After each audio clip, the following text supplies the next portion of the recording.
Hey, what's up guys? Welcome to another weekly Wednesday live stream. I'm Peter. My name is Erik. Of course you know him. And we've got something for you guys tonight. Yeah. Oh my god, it's been such a long time, such a long wait. We had puns and everything. You know, are you amped yet? Well, we couldn't use them, of course. No. Because, you know, anyway. So today we're going to be talking about, of course, the RTX 30 series introduction. So we're going to be going over a little bit the NVIDIA stuff that was I think everybody knows that part. Well, most of you probably have watched it yesterday, like us as well. But we still want to go over the basics. And then, of course, we are going to be looking at our own MSI graphics cards based on those glorious new GPUs. And of course, we've got, we've got exclusive footage of our graphics cards in real life. So you see I've got some laying around here. This is old stuff. Spoiler alert, indeed, these are not the new cards. No. These are the old ones that I actually was able to premiere two and a half years ago, something like that. Yeah, so this is the problem always with those NVIDIA launches. It's everything is at last moment, short notice.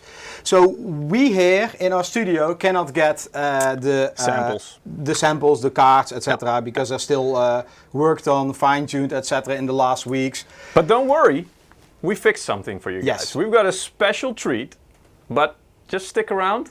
But we can already tell them. Nah, I don't want to ruin the surprise. But let's just say it's going to be worth it, trust me. We're going to show you the cards. Damn it, Erik! You do this every time. No. We're going to show you the cards, of course. But not just that. Anyway. And of course, we've also got, like every week, a giveaway. So as you can see above me here, you can win multiple $20 Steam codes this stream. All you have to do is go to msi.com/2/insider or follow the link that's being spammed into the chat every 15 minutes, I think, right? Yeah, today 15 minutes. Otherwise, you can ask for it, and then Michiel, Exactly. he's watching the chat, he will post it. Very simple, like always, just follow some of the actions that are asked. I think it's something like subscribe to some of our channels and stuff like that. Nothing too difficult.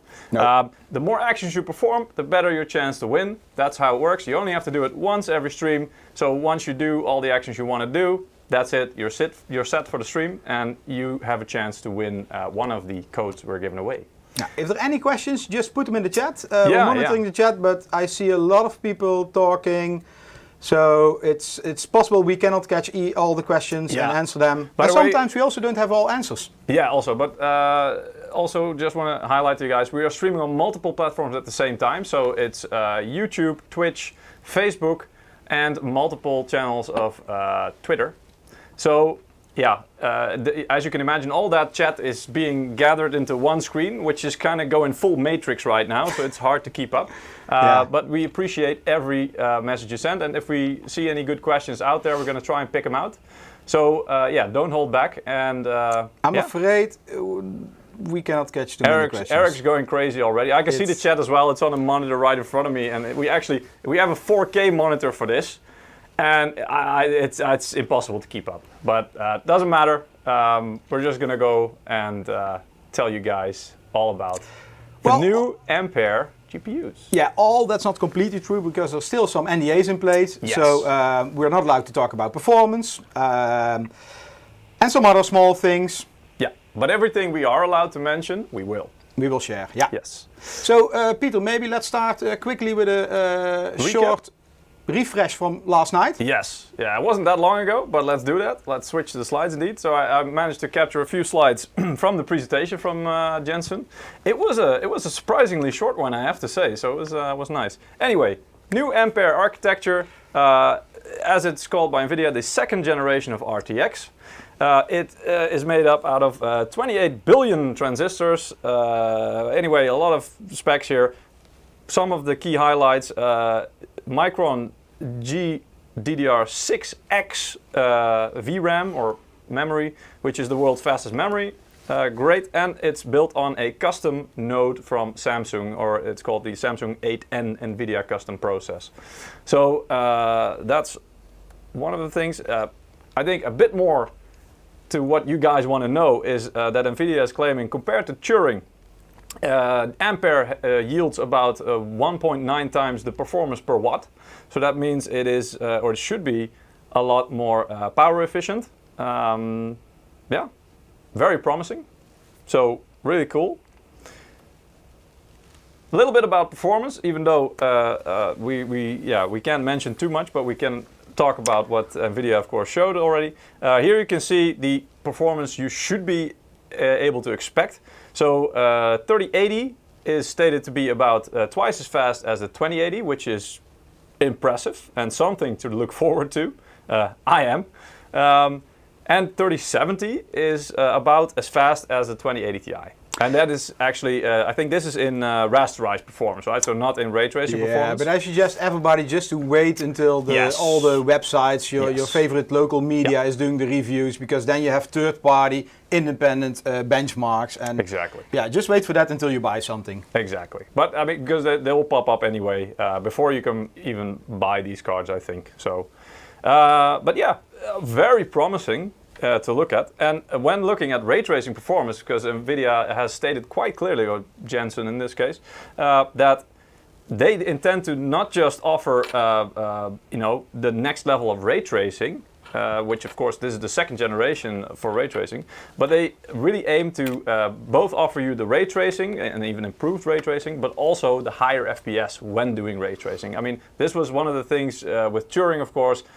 Usually if you turn the ray tracing on, especially at the beginning, there was a big performance hit. So it was kind of like you either want to go for the really glorious visuals, the ray tracing effects, or you want to go for the really smooth FPS, but you had to choose. I think in the beginning there was no ray tracing software. No, in the beginning of Turing, there were some games, of course. Oh. Not that many. I mean, this takes time. Yeah. Now we see a lot more already, but it's very promising because they state now that really the statement is clear. Now they want to offer you both, so you don't have to choose. You can have the glorious ray tracing visuals and a smooth experience, and that's exactly what I think a lot of people have been waiting for. So again, something that's really great to look forward to. A few highlights also from the, well, it moved quite quickly, so these were actually moving images. Anyway, world's fastest graphics memory, GDDR6X, which moves at, or has a data rate of 19 Gbps, really fast, and a effective speed of 760 gigabytes per second. This is quite interesting because it's specially designed for NVIDIA. Yeah, exactly. So it's not like they pulled something off the shelf. You know, this was developed with and for NVIDIA, specifically for Ampere. So it's, really impressive as well. Third gen Tensor core. So I think the first gen we saw on the first generation of Turing cards. So they've made several improvements, and I mean this thing really, especially the Tensor cores and the things that you can do with it, like DLSS, continue to impress. And it's like, the longer you wait. I remember we had the stream when Turing just launched, and we had somebody from NVIDIA on the stream, and he was explaining to us about the Tensor cores and the AI and how that was going to scale in the future. And we were kind of like, well, let's just see, because it's hard to judge it. But now, I mean, DLSS does really open up a lot of doors where you can basically render stuff at a lower resolution and then upscale it using DLSS. And the image quality is impressive. Exactly. So the image quality is still friggin' sharp, but you don't really get the performance hit, which is brilliant. Yeah, the problem at this moment is still that only a few titles benefit from this, because the developers need to make this. Exactly. This is something that needs to be, I think, natively supported in the game for it to work well, let's just say. So yeah, I mean, especially for big AAA games, I mean, they usually take years to develop. More and more titles are popping up, so it's really promising. Yeah. And of course, second gen ray tracing cores with a lot better performance. I think up to about 1.9 or 2 times the performance compared to Turing. Really impressive. Again, something to look forward to, because it basically means you can get the ray tracing visuals without the big performance hit this generation, or at least not dropping below, hopefully like 60 FPS or something. Yeah, great. Little overview then for you guys. 3 GPUs were announced. the GeForce RTX 3090, or as Jensen called it, the BF GPU. I'm not gonna say what that stands for. I think you guys can fill that in. But I like that one, the BF GPU. Yeah, a lot of CUDA cores, 24 gigs of GDDR6X memory, and yeah, we took the English pounds version here. I really don't know why. Yeah, it's around, I think in dollars it was $14.99, something like that, the MSRP. Yeah. Anyway, it's the highest end one. Release date scheduled for September 24th. Guess what we're going to do on the 24th? We're going to do a live stream with these cards because they're available. Of course. So you can expect indeed on normally we would have the live streams on the Wednesdays, but in those weeks, because September 24th and September 17th, when the 3080 is released, those days are on a Thursday. So we're gonna shift our live streams for those specific launches, so we can cover them, of course, and then we have hands-on. We have them in the studio. Exactly. We can play with them. Yes, yeah. So we can offer you all the information on the day that it becomes available. Yeah. Yeah, then second one, GeForce RTX 3080. Again, well, 8,704 CUDA cores. You can look up the specs yourself. 10 gigs of GDDR6X memory in this case, and a price tag of, well, I think it was in dollars around $699 if I'm not mistaken. Yeah. Launch date, well, this is the one that's launching first, September 17th. So of course, also September 17th, we will have a live stream. It's on a Thursday, not a Wednesday. We'll have a live stream to cover all the details. Hands-on. Eric will destroy some things. Screwdriver mode on. I think Eric, we will put Eric behind like a screen somewhere. Okay. Maybe later date I will call open it up. protection for the graphics I think we card. need to do an like a disassembly. Yeah, maybe. I'll let you handle that one. Maybe we need to have Mike do that, because I heard he was really good with a hammer. Yeah. All right, GeForce, the third GPU that was announced, GeForce RTX 3070, 5,888 CUDA cores, 8 gigs of GDDR6, so not GDDR6X, mind you. Still plenty and fast enough, I guess. And I think the price tag in dollars was again something like $499, just off the top of my head. And available in October, but no date yet, so that's going to be... Normally we would ask you, what do you think about this? But I think, too many people are already talking in the chat. So, but I think the pricing is quite aggressive. Of course, it depends on the performance and if there's anything true of what NVIDIA claims, because at this moment only NVIDIA benchmarks, then it looks really promising. Yep. Much more aggressive than last generation. Than Turing. Yeah, indeed. Yeah, but I mean, we will have to see, of course. I already see a lot of second-handed 2080s, 2080 Ti's. On the market, yeah, of course. That's going to be lively now. All right, and then moving on, of course, because, well, this pretty much covers the NVIDIA stuff. I promised you, and I told you it was going to be short. It was a short recap. Now, of course, we want to be looking at the MSI cards based on the glorious Ampere GPUs that we've been waiting for. So to do that, I've enlisted the help of some of our HQ colleagues. Yeah. They are live in Taiwan, where it's approximately... I think we need to wake them up. 10:30-ish, something like that, PM, so in the evening. They've had a long couple of weeks, because these are actually guys that do all the work preparing the products and everything around it. So they've had a hell of a couple of weeks. They look a bit sleepy.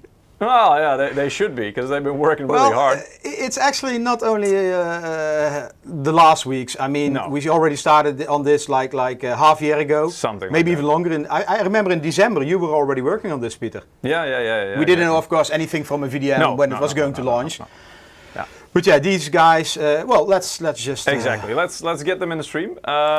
So I'm gonna put my headset on so I can actually hear them as well. Hello, Vincent. Hello, Bryant. Can you hear us? Yes. Yep. Good. I'm gonna move this way because the name tag kind of blocks my face. I will fix that, Peter. All right, guys, welcome to the stream. So all the viewers, everybody, these are Vincent and Bryant. Guys, I'll let you introduce yourselves shortly and tell the guys what you do in MSI. Okay. My name is Vincent, in charge of graphic card, the product manager, and also the product marketing. And I'm Bryant. I'm working for Vincent, and we're working for the graphics card that we love so much. And I also in charge of the product marketing as well. All right, cool. So these are the guys that we have actually also been working a lot with in the past half year. Eric, maybe you can pull them up full screen if you want. Because they have something on their desk there that I think the viewers would like to see. This is not polite, Peter. You're just saying we don't care about you. Show us the cards. Well, I guess I was speaking for the viewers now. Yeah. But yeah, I mean, this is what it's all about, right? You guys have them on the table there. I wish I had them here. But yeah, tell us about the card. Maybe start with the gaming first. That's the one with the lights blinking, right? Well, all right. Gaming, still the gaming. And we want to make sure gaming has everything that people wants it. And to keep it the way that people will love it, it is so quiet, it is so playful, and it's like your teammate, and you can play with it, and you can use it everywhere in the games. And I think what we'd like to do is we want to build it in the way that people always love it. Yep. So we want to make sure you in the way like it and play the game in gaming that you usually enjoy with the games. Exactly. Yeah. And so I think it's a well-known concept, our gaming cards, right? These are cards that have been around. I mean, the gaming series have been around for quite a while and have been in development for generations, I could say. So I think it's, if people are considering buying the gaming graphics card from our on the 3080 or 3090 or any of the 30 series, they can expect kind of more of the same of what they've become used to from previous generations in terms of we try to strike the right balance between performance, in-game performance, keeping the card cool, but also keeping it quiet, right? I mean, those are really the key points for gaming. Yeah, indeed. I think for most important thing that we care about so much is that the performance should be the key, should be the king. Yeah. Then when it comes to the performance, we're going to make sure the cooling is the best and the noise is under our control. Yeah. So we want to make sure the environment for gaming is totally ensured by the details that we make sure this card is built in the way that gamers or the players, they want to have this card. And we also love to show how this card is built in its designs. Yeah. So the design is cared, the performance is cared, and then the noise and the noise and the cooling are make sure in the best way that we can present it to our users or fans. Yeah. So the design process. Let's talk a little bit about design, because it's not like we put something on paper and that's it.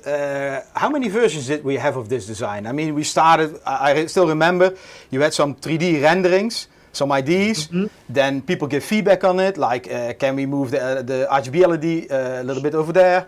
Yeah. Can we change the shapes, change the colors, everything is considered, right? It's a long process. The top side, maybe you can show the top side of the card? You mean the north edge, right, I guess? Yeah, we'll light it up. All right. Yeah. So all these kind of details we talk about, you have some renderings, and then each time you get improving, and then one moment you start to do prototyping, right, with a 3D printer? Yeah, I think this is the way that we make sure the car looks in the way that we want to build it. Yeah. And also, I think we try a lot of different designs to figure out how we can just match those designs with the LEDs, with RGBs. And LED and RGBs comes with the design. I think it's a challenge for us, but we just want to manage the entire design philosophy is good in the way that we feel, something is different and something is interesting for us for people to see. Okay, we are satisfied with the design, but the most important thing for the end users or for the gamers is how we're gonna accessorize the lights, the designs, and the shapes all together. So we're looking for the balance for the design. Yeah, and that's not easy because if you check the reviews, the media, we check a lot of the comments from the customers or from the readers below that, also on YouTube. We talk on events with people, and people have so many different opinions. Yeah. I mean, if you saw that with the motherboards, when we have Unify, it's completely black, no RGB. Whoa, everybody likes it. And then we're like, should we remove RGB? No, I like RGB, but this is also nice. So we always need to have a delicate balance. And you can't really please everybody. I mean, you have to make a concept, a choice, and I think gaming is a well-defined one. Again, like we've had gaming for multiple generations and refined the concept over the years. I think we can be very proud of what it has become. And again, this one looks really good. I think it's a well-rounded concept. And I think, and I hope people will like it. Can you maybe show a little bit about how thick the thermal design? Because I saw a lot of people in the chat were saying, "Whoa, that's a thick boy." Yeah. Because it's I don't know. Can you also say which one that is? Which GPU that one is based on? Is it the 3080? On my hand, it's 3080. 3080. Okay. 3080. Okay. So how thick the thermal design really is? I would say it's around 2.7 slots. 2.7 slots. All right. 2.7 slots. So a little bit more than 2 slots. Yeah. But I think we managed to manage the size for the entire design to make sure it will fit in with all the designs. Can you keep it a little bit closer to the camera? Sure. It's like a zoom effect. Yeah. Yeah. This is a hell of an exercise, I guess, because I guess that card is not very light. So not really, but you can hold it on your hand without problem. Yeah. So if we talk about the number of slots, you say 2.7 slots, but actually it's 3 slots with cooling, because you cannot put a third card in, but you have some space for air intake. Yes. So practically it takes up 3 slots indeed. I think that's fair to say. Can you also see in the chat some people want to see if there's a backplate? I know already, so I want to ask you, can you please show the people backplate? They want to see. The backplate, of course. Yes. Oh, there you go. You want a closer look? Yes. Don't drop it on the floor. Duck down, because I'm blocking the view. Yeah, that's okay. Can you shift it a bit so the light? Okay, so it's a brushed. Sorry, it's a matte finish, right? Sorry. Yeah. Yeah. Matte finish. Okay, and what does the bracket on the back do? There's a bracket around on the back of the... This part. This is RGB. No. It's hidden behind this one. The gap in the backplate, where you can see under the GPU. Yeah. You gotta put the card in the system. Yeah, we're talking about the GPU bracket on the with the springs. Yes. That one, Yeah. Is that for the mounting to? Yeah, this one. Oh, cool. Okay. This is the little thing. You To prepared. make sure you will. Yeah. Ooh, there you go. Yes. What is the function of that? It creates the biggest pressure to make the GPU contact with the thermal even closer. Yeah. Yes. So this small little thing does very big effect on contacting GPUs. Make sure there's no distance in between the GPUs and the thermal. And will we see this on 3070, 3080? For me, it's difficult to say those names because so long they were like NDA. But anyway, do we see them on all SKUs, or is this only on the 3080 or 3090? 3080 and the 3090, we will have this one because this time the memory, the temperature, maybe you see the 3090 have a DDR6, so the temperature was a little bit higher. Okay. So we will use this one to let more pressure, to let the thermal solution to cool down the memory temperature and also the GPU temperature. Okay, so this is both for the cooling on the memory and GPU. Yeah, and so this basically, just to recap, it adds mounting pressure. So just to make sure everything contacts as good as possible with the components that need cooling. And this is always a very tricky thing because in the past we saw some coolers which don't have a good mounting on, not from MSI, don't worry, but you know, not a lot of good mounting, and you directly notice this in the cooling performance. Yeah, personally, I like this kind of thing because it makes the entire design look more rigid, like boom. Yeah. Something is like strengthened, and this little piece makes the entire car looks more strengthened. Can you maybe powerful. turn the card around that Yes. we can see the backplate and maybe talk a little bit about the backplate? Because there is always a lot of discussion and people who watch our live streams in the past as well, if we talk about graphics cards, there's always a lot of discussions. What is a backplate? What is the function of the backplate? And some people say it's like a heat trap. Well, we disagree. Of course, on some cards it is, but we have something special for this, right? Oh, you also have a separate Indeed. one. I think we'd like to show something which is very special this time. On 3090 gaming itself, on the backplate, we had this. So can Two you heat pipes. maybe explain a little bit? So on the backplate there is a heat pipe. Yes. Yeah, we call them close quarter heat pipes on the backplate. These two heat pipes, actually, what we know is that we have 24 gigabyte on 3090, as we saw the slides that Peter was sharing with us. Yeah. And NVIDIA this time gave us a very big package that we have like 24 gigabytes memory on the front and the back. Also on the So back this of is the actually PCB. the solution Yes. we thought about to make some maximum contact with the GPU app behind the PCB. So we use these two heat pipes to let the heat go away through these heat pipes Yes. with the heat sink Okay. from the entire thermal design. So we make sure the entire car is cooled down Right. 330 degrees Yeah. everywhere. Yeah. So basically, I mean, So- in the last generation, we already had some backplates where we attached thermal pads to the backplate, which made the backplate help a little bit like a passive heatsink, pretty much. So if you had airflow in your case, that means that the backplate was actually helping a bit to cool. But this is really the next level, right? So with the heat pipe, that means that the heat gets transferred a lot more efficiently from the memory modules you mentioned and spread out along the backplate. And again, it still functions like a passive heatsink, the backplate. So that means that you still require a bit of airflow for it to have the best effect. But this should really help, indeed, to help cool the memory modules on the rear of the PCB. But I think this is kind of new thing to me, because when Vincent was talking with me about, okay, we're gonna have heat pipes on the backplate, and that will be the solution that we can solve the heat that is trapped on the memory at the back of the PCB this time. So it's like, wow, this is totally new for me. It's like, we're really thinking about how we're gonna solve entire heat trapped on the front and the back of the PCB. Yeah. And this is a very brilliant idea for me. Okay, Brian, can you maybe show the backplate close by? I want to see the A bit closer to the camera. cooling pads. Oh, the cooling Yeah, pad. I mean, I remember a few, maybe 1 year ago, we missed one. So there was one cooling pad missed. I just want to double check. But it looks okay. Looks good so far, guys. Looks good so far.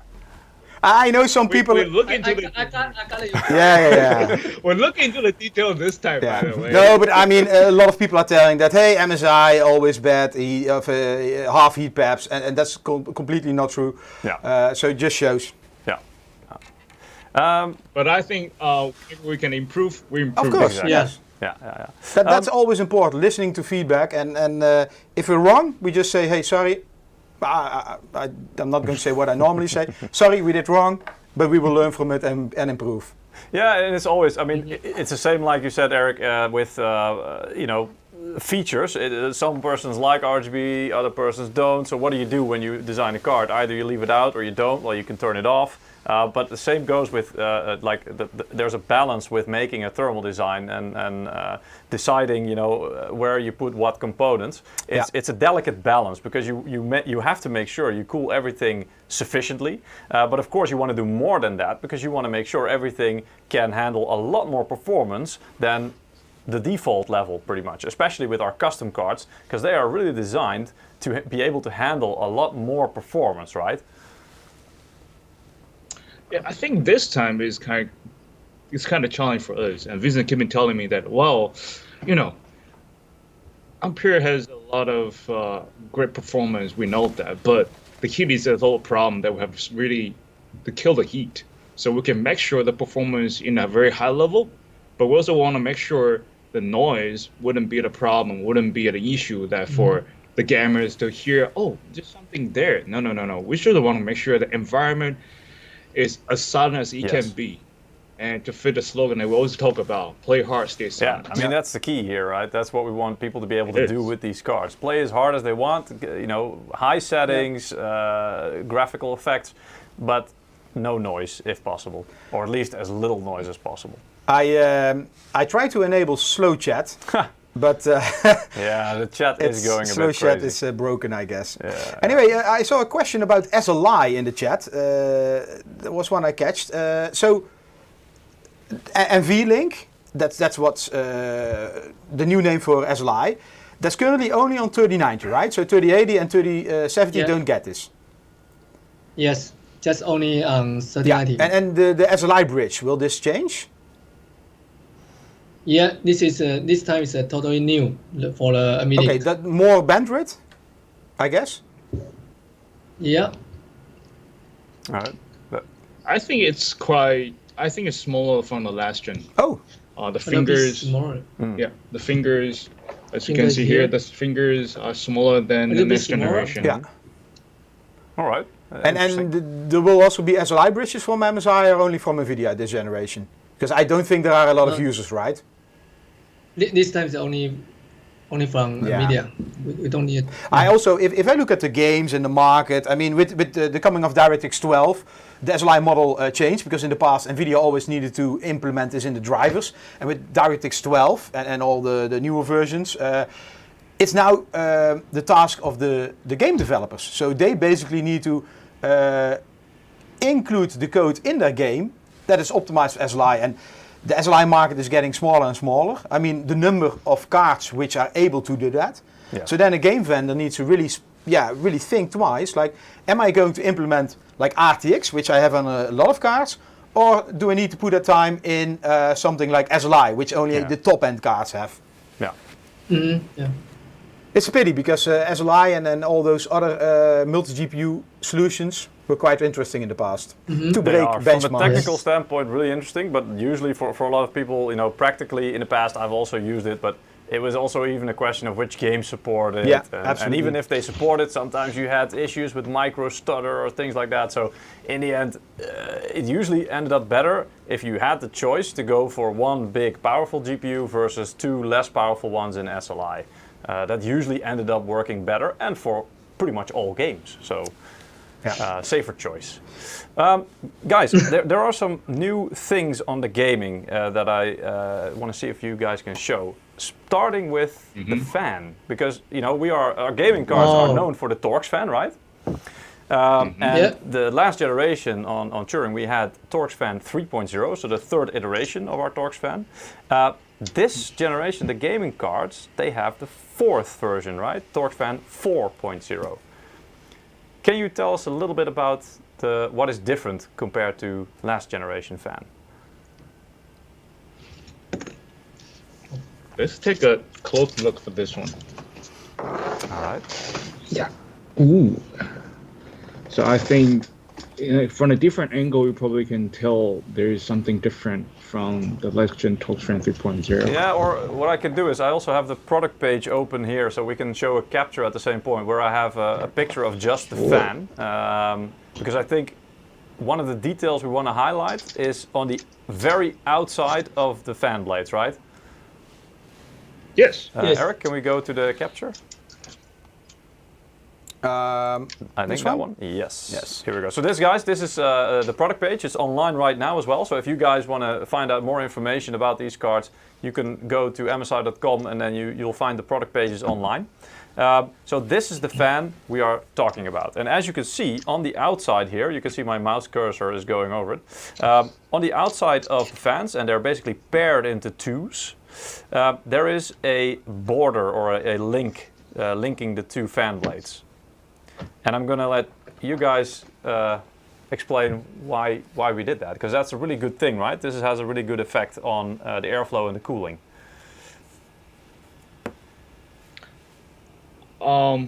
Actually, from the engineer end, I got information from engineers, and I've been educated by the engineers. They told me that odd number of the fan blades is the best solution that you can go for, which can create the best balance and the best air pressure from odd number fan blades. So from the product page that you can see here, actually there are 10 blades in total. But if you connect these 10 fan blades together, you can regard it 2 fan blades in each will be like 5 blades altogether. Right. And in this way, we create a kind of the rim around the outside. We use this kind of outer link, like Peter said, kind of outer link to connect these 2 fan blades and to create an odd number fan blades in the individual fan blades to create the biggest air pressure. And from the number that we get, the testing is being very well so far. It has like 20% more air pressure from the last gen. So if you do the comparison, 20% more air pressure that can be created by TorqueFan 4.0. Right. So that really results in the end, to keep it simple, in just basically improved cooling performance, right? That's what it all comes down to. Well, I think the more air pressure you get, the more air can go through the heatsink, so the heat can go away as quick as possible. Yeah, so better cooling performance. Yeah, Yes. You're a marketing guy, Peter. I know. Well, I like to simplify things. You know, again, usually this is how it goes. Vincent and Brian, they explain the whole technical side to me, and then in my mind, I'm already thinking like, okay, how can I make this as simple as possible? Because most people are not that technical, and it's So anyway, better cooling, but yeah, there's a lot of technical stuff that goes around here. Can you maybe tell us something about how long, for example, it takes to test different versions of, for example, going from TorqueFan 3.0 to 4.0? How many prototypes did you test, and how long did it take for you to settle on a single design to move forward with that we are using now? Can you tell anything about that? I see somebody saying no Steam wallet giveaway. I'm going to do that. Sorry, guys.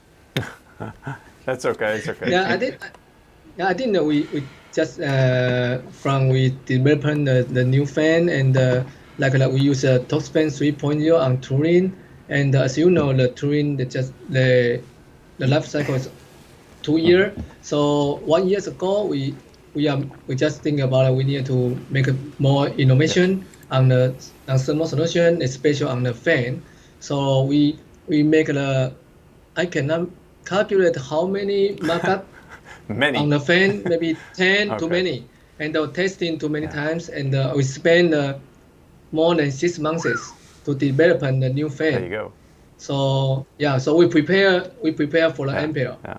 So indeed, because it looks like a small, subtle change, so people might think, oh, wow, okay, so they linked the fan blades together. Well, okay, so that took you 6 months, but it's really hard to understand how much aerodynamics testing and stuff goes on, and then even making all the different fan blades and versions and testing them in real life before you even make a choice, because you want to make sure, of course, that the fan is better than the previous generation. You want to make a step forward. Yeah. So yeah.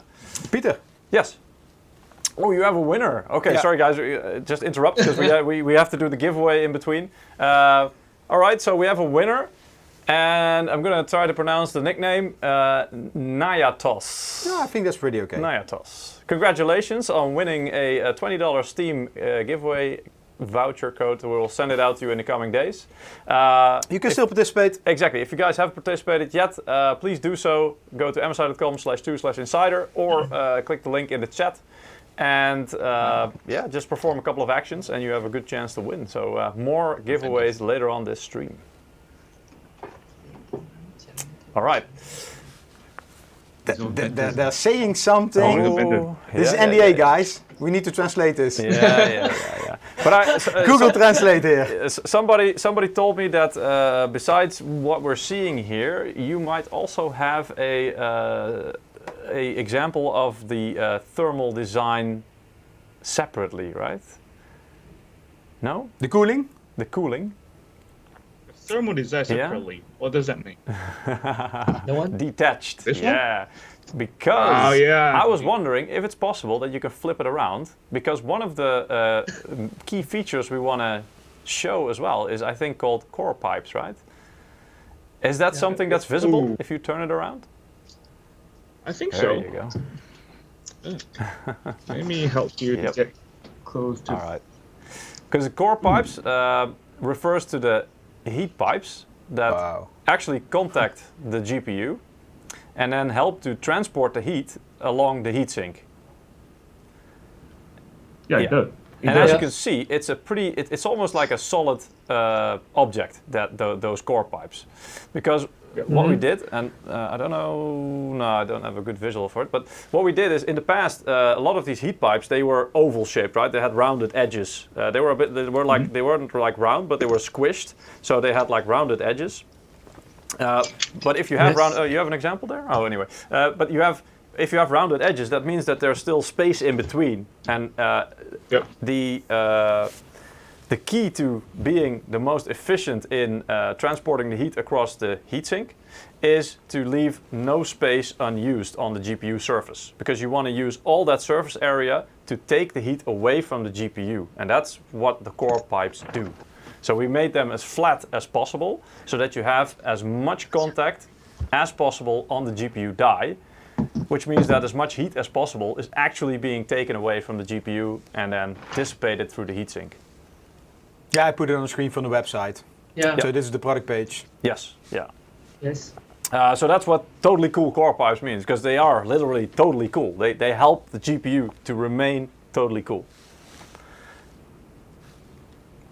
I think they'll put it down as easier to understand is that we make it in a square shape, so we can just squeeze in the same space. The oval shape probably just use the same size or same volume of, or same space of heat pipes can fit Yeah. in. But when we squeeze in the space, we can put more heat pipes. So it's easier to say the more heat pipes, the more efficient the heat can go away. Yeah, and there is no air between them. No. Exactly. Because if there's air, I Yeah. mean, that air doesn't really do anything to help dissipate any heat. So you want to remove any Yes. dead space, basically, that you can. Yeah. All right. And as you know, the GPU die size is getting more, getting smaller. So we have to mention the heat pipe to let the GPU direct contact from the heat pipe. I have a question in chat. Is MSI a Chinese company? No, MSI is a Taiwanese company. Yeah. Thank you. Okay, continue. Yeah. Some people are saying giveaway in the chat, Yeah, we just had but it one. doesn't help. We'll have one later on as well. Michiel, maybe you can post the Post link, to the indeed. giveaway. All right. Can you also tell me something more about the heatsink design? So, because I know that last generation we introduced the wave curved heatsink, as it was called. Eric, maybe you can show the capture, because I sure. showed on the website. Yeah. So it's the wave the wave shape in the fins, but also a deflector that basically is like it's stamped out of the fins, basically, so it stands outward. And what happens is when the heat when the air hits it on the way down, it's being deflected towards the heat pipes, right? Brian, can you maybe show? Yeah, of No course. problem. It looks like this is like if the products roll out of your factory, it's not completely finished, but this actually has a aerodynamic feature, Yes. function. Yes. Yeah, it is. Oh, Vincent really like to call it like a rocket. It looks like a rocket that you can just blow the air away from here. Yeah. Exactly. So yeah, it does help the air to go everywhere, even to make the air go through the holes to contact with heat pipes. So what it does is to make sure the air can go through the fins and to touch the heat pipes. So it does the double jobs to make sure the heat will go away as soon as possible. Yep. Exactly. So again, it helps to steer the air where it needs to be, and the wave curve design, I think, is if I'm saying this correctly, is meant to when the air hits the fins, rather than a flat surface, which would result in some turbulence, which you will perceive as noise, it will help to bring the air down smoother next to the fins or in between the fins. And it will reduce the amount of noise because it reduces the amount of turbulence. Yeah. So I think this is one of the things that we look into the details and try to make sure the fins can really make sure that the air goes without any obstacle in between. Yeah. So it just goes through the fins easily. So when it goes easily, which means no noise will be Yes. made. Yeah. What I find interesting, and when we were in HU, we talked with you guys, and you explained like all these small details, they add up. Yes. Meaning the cooling paste, the Heat waved pipes. fins, Yeah. the Torx fans, everything adds up Yeah. into having good and silent cooling. And the balance is very tricky to find the right balance. Because how hot can a GPU get? What do you think is like 80 degrees? Should end users then worry, or 100 degrees? Yeah, what is the safe temperature for the GPU? Or differs that per GPU?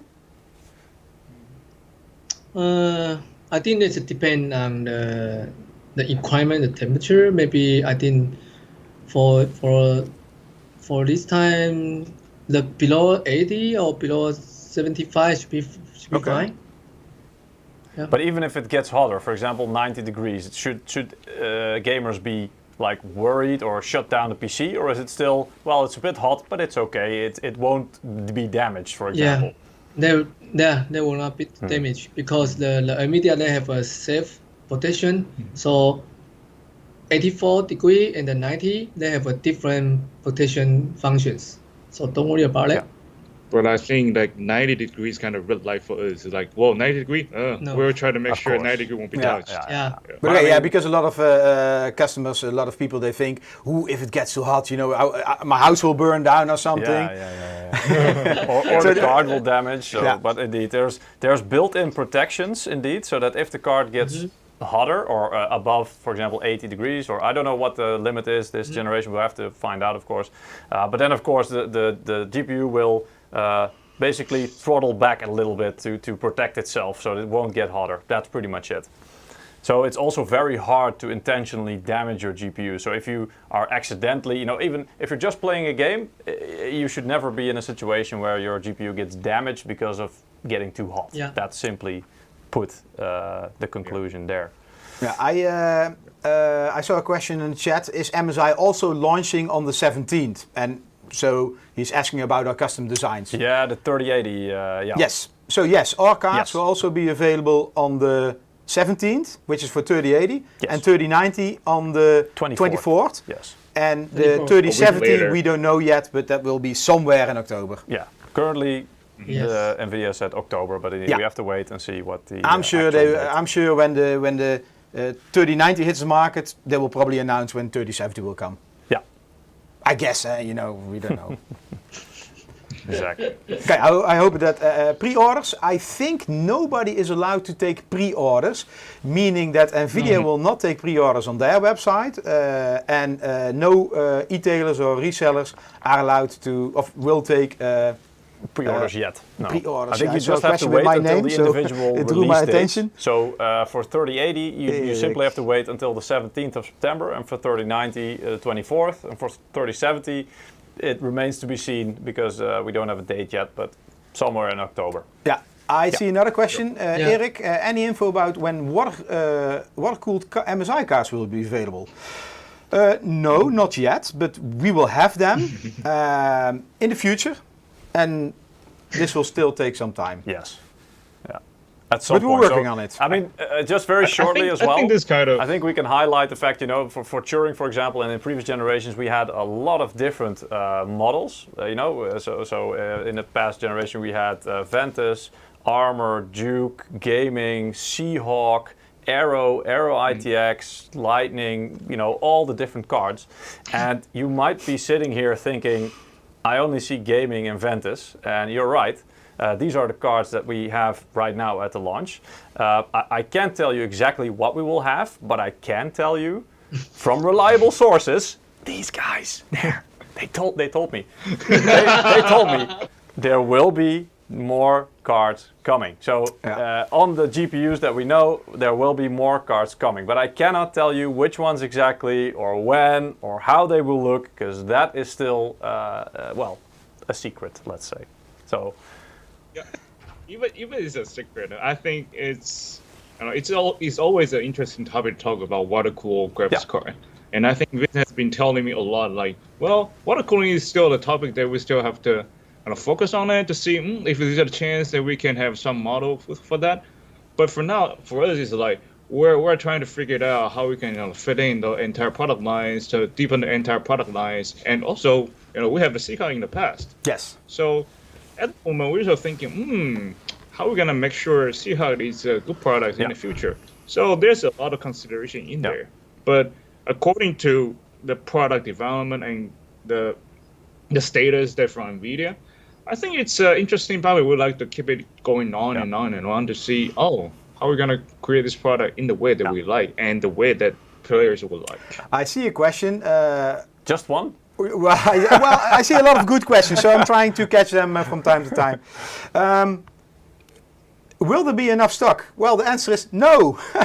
I mean, I saw... Usually not, no. Yeah, no. The Usually there's not enough stock, and I don't think this will be any different. Yeah.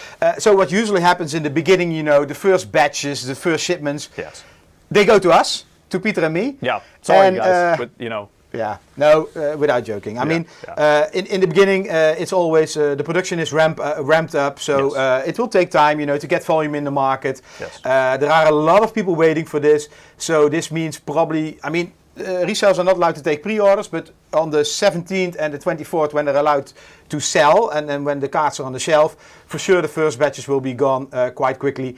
And then each month there will be more volume in the market. We know how this goes from the past. Yeah. To answer the question, which wasn't asked, but when is there enough stock in the market?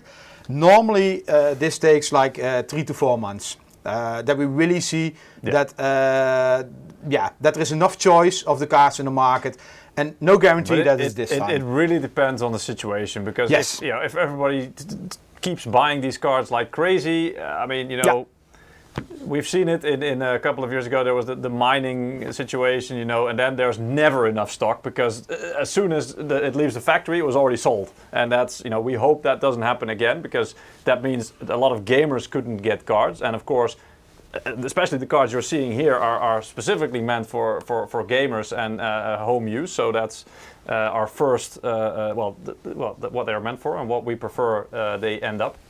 Also, I saw a lot of questions, people asking about the price. And guys, we showed you a slide before. Maybe we can show it again. Just a second, I'll just put it on the screen.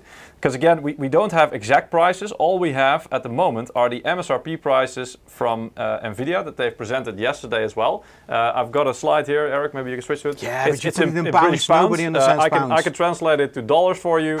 The 3090, the MSRP starting price is $14.99. The 3080, the starting price is $699. The 3070, when it will launch in October somewhere, should be $499. Yeah, but let us be clear, Peter. This is for the Founder Edition. Yes, exactly. So our prices no, actually, I don't know. Different. That's the MSRP price. I'm not sure that will be the price of the Founders Edition. That's not clear yet. But indeed, it's the starting price. Yeah. And it also really depends on the VAT in your country. Some countries have a high VAT, so that means the price will end up a bit higher, of course. That's not something we can influence, sadly. For specific questions, because I saw people asking, what will the price be in India? What will the price be in France, in Germany? We cannot tell you, because the only way we can tell you is when we see it in the shop there, because also the shops decide the price for the product themselves. So we can't tell you, but it will be somewhere. It should be somewhere in the neighborhood of the MSRP. But for the gaming card, usually they will be a bit higher, because obviously it has a bit more features and a bit more premium design. So yeah, that's adding a little bit of cost, but that's normal. Yeah. So people are joking about my Dutch accent. Thank you. And I saw somebody. Always. Eric looks like a teacher on Zoom. Well, I'm not. Anyway, some other related question there, because you're talking about price. I mean, I saw a question about what does the X stands for, and is there a difference between X and non-X? So we're talking about the gaming model. Oh yeah, okay, yes. Maybe you guys can talk a little bit about that, Vincent, Brian. So you have Gaming X Trio and you have Gaming Trio. So one has the X in it and one doesn't. What's the difference?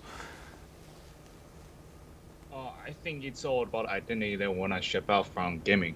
Like, I think in a different model like Ventus, we usually have the OC model. Then they just replace what X concept comes. So the X stands for overclock. So, Yes. overclocked. More overclocking megahertz that you can have out of from Yes. gaming So apps. the X version So- is overclocked out of the box. I think that factory overclocked, right? That's I think what most people will understand. Right. And do we already know what our overclock will be? Our clock speeds? At the moment, we still don't really know how much we can do on this Okay. GPU because we just received the information from NVIDIA and we're still working on it. Yeah. But by the time when the product hits to the market, we'll know that. So to explain this to everybody, because maybe they're a little bit confused or surprised. So we are developing the cards, Yes.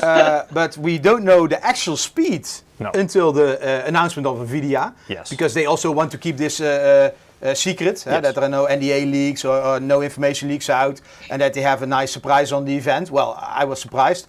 Yes. So, and then after the event, we're getting the let's say the clock tables, because it's always like increments of, in the past was like 27 of a 26 megahertz, I believe, 36.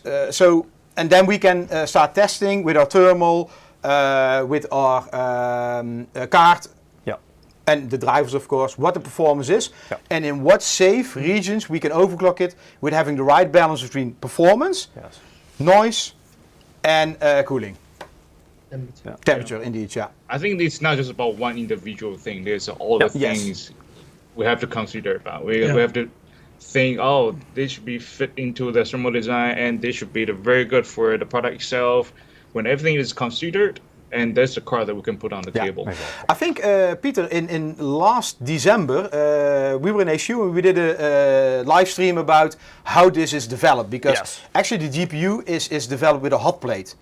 So let's say the graphics card is developed with a hot plate. So the thermal design, you mean? Thermal design, indeed. We saw footage indeed of, I think, your colleague Jerry. He showed us a hot plate that simulates the GPU or the heat output of a GPU, for example. So you could set it to, I don't know, 200 watts, for example, 200 watts of TDP or heat output. And then you can test a thermal design based on that hot plate to see if it can handle that, disperse that kind of heat. And I think that's, I think also how you develop the thermal designs from the beginning, right? You don't, it's not like you had the Ampere GPUs 6 months ago, right? You only got them literally maybe a few weeks ago or this week, not sure, but very late. So that's also why, you know, it's always a question of you have to develop the products based on a simulation of the heat and make sure that you have enough margin. But it's always, you have to see if it actually works like you designed it on the actual product when you get it. A few questions again. Are you going to show any benchmarks or gameplay? No. That's not allowed. No. When will the editors or the media have reviews? We don't know yet. We only know the 17th and the 24th the cards hit the market.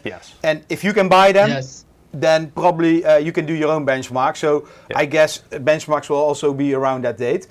It would make sense. Also, what was the other question? Yeah, the question was, is the launch date only for the US or worldwide? Actually, the launch date is for worldwide. There will be everywhere stock, but of course, if we get like a number of pieces, we divide them for all the regions, geo regions, they divide them in the countries, they divide them among the distributors, among the resellers. So, you know, it will spread out. But of course, we try to supply the whole world. All right. You guys continue. I mean, there are. I think we can fill 2 hours with only questions. Of course. No kidding. Yeah, no kidding. Okay. Let's. Is the RTX 30 series going to be compatible with PCI Express 3.0? It's a good question because NVIDIA announced it's going to run on PCI Express 4.0. Yes. So the answer is yes. It just works in Gen 3. I think you can cut that sentence short, Eric. It just works. It just works. Yes. Okay. I know. Ooh. No, but it makes sense, right? Because there will be a lot of people with motherboards that still have PCIe 3, Gen 3. So it makes sense to make sure that these cards are also compatible with all those users with motherboards that still use that. Yeah. Okay, a question I saw many times, the power connectors. So the 3x8 pins. Maybe you can show them on this is the 3080? Yeah, because, well... or the 30... There's rumors, of course, there's the power connector, the custom power connector from NVIDIA. Was it 12 pin, right? 12 pin, yeah. Yeah. So just to be sure and just to be clear to everybody on the stream as well, our custom cards, so the MSI custom graphics cards based on the Ampere RTX 30 series, do not use that custom 12 pin connector. No. We have the traditional 8 or 6 pin connectors that you already should have, and you should have all the connectors for on your power supply unit. Yeah. I think we also care about user-friendly experience. Yes. So that's why we still stay with 8 pins. That's almost all the power supplies can handle. Absolutely, like 8 yeah. pins possible. Yeah. Well, let's talk a little bit about the other card. Is that a 3090? Ah. Yeah, this one is a 3090 because they have a video. Right. Okay. Yeah. Yeah. But and other than that, I mean, it's a Ventus card. We didn't really talk about Ventus that much yet. Maybe Peter, maybe you show the current Ventus. Yeah, I heard you're on the table. And of course, it's a dual fan. This was actually one of the cards I was able to show 2.5 years ago. The first unveiling of the Turing cards was really nice. I really loved this design as well. And I think many people agreed, right? So, and I think the new version, as you can see on the table in front of Vincent, it has 3 fans instead of 2. Yeah, exactly. Yeah, sorry, let me check this one. And it looks a bit different as well. So this one, is a bit, I don't know, it was the first version, let's say. And you, Vincent, that's really, it looks way cooler, I have to say. It's more like the aggressive. evolved version, right? Yeah. And also, one of the things I noticed is there was a custom fan design on this one, but it wasn't Torx fan on the Turing Ventus cards, right? The one you're holding, it has fans that look very familiar to me. Yeah, this Torx fan, the 3.0. There you go. So those were the fans that actually are on our gaming cards for the RTX 20 series, right? Yes. So what we do, this year, no, let's say last year's high-end fans, we're going to use on this year. I don't want to say entry-level or mainstream, but yeah, that one. Well, of Ventus. The thing is, it's really hard to say it like entry-level or something, but within a GPU segment, Yeah. because you can't really say 3090 is entry-level, right? That just doesn't make sense. But within the 3090 segment, you have our gaming trio card, which is in front of Brian pretty much, and you have the Ventus card. And as far as within that segment, the Ventus is the card that we try to get as close to the MSRP as possible, right? That's fair to say. Yes. And so what you see there is also, I mean, it doesn't have LED, but what it really focuses on is really the essential experience and the essential things needed for a great experience. So cooling and a very reliable, durable product. Can you maybe show the backplate? Because again, with the heat pipes? Yeah. No, Bryant Yes. as well. Oh, okay. Next to each other. So also the gaming No, one, the separate, the inside of the backplate. The Yeah, inside. with the heat Oh, pipes. right, with the heat Inside of pipes. it. Yeah, okay. I saw somebody said, are they now really cooling? So I wanted to show that quickly. Yeah. This Yeah. one? Yes. This is from gaming. Perfect. So Yes. yes, it's cooling. But on the 3090 Ventus card backplate, it also has the thermal, the heat pipes, right? Yes. Because the 3090, I just mentioned the memory size is a 12 gig, so we have to cool down the back PCB, the memory. Yeah. So we have also have a heat pipe on the Ventus. Yep. So the setup look quite the same like this. Yes. Yeah. 2 heat pipes and goes from the memories to the end or to the east edge of the graphics card. Then you attach the heatsink. Yes. So the heat can go through the entire heat pipe to the heatsink. Then you can go out from the graphics card. Somebody reminded me about the giveaway, so which I just did. Sorry guys, I need to hide you a little bit. Yeah. So Peter. All right. Yeah. So the next winner is called Uksu. Actually, I picked 2. You want to announce 2 as well? Yeah. All right. So 2 winners then. The first one's called Uksu, and the second one is called It's Flash. It's Flash. So congratulations, guys. We'll get the codes out to you as soon as possible. You both won a $20 Steam voucher code, and you guys can still win if you participate in our giveaway, because this stream we're going to be giving away a couple more codes later on. All right, let's get back.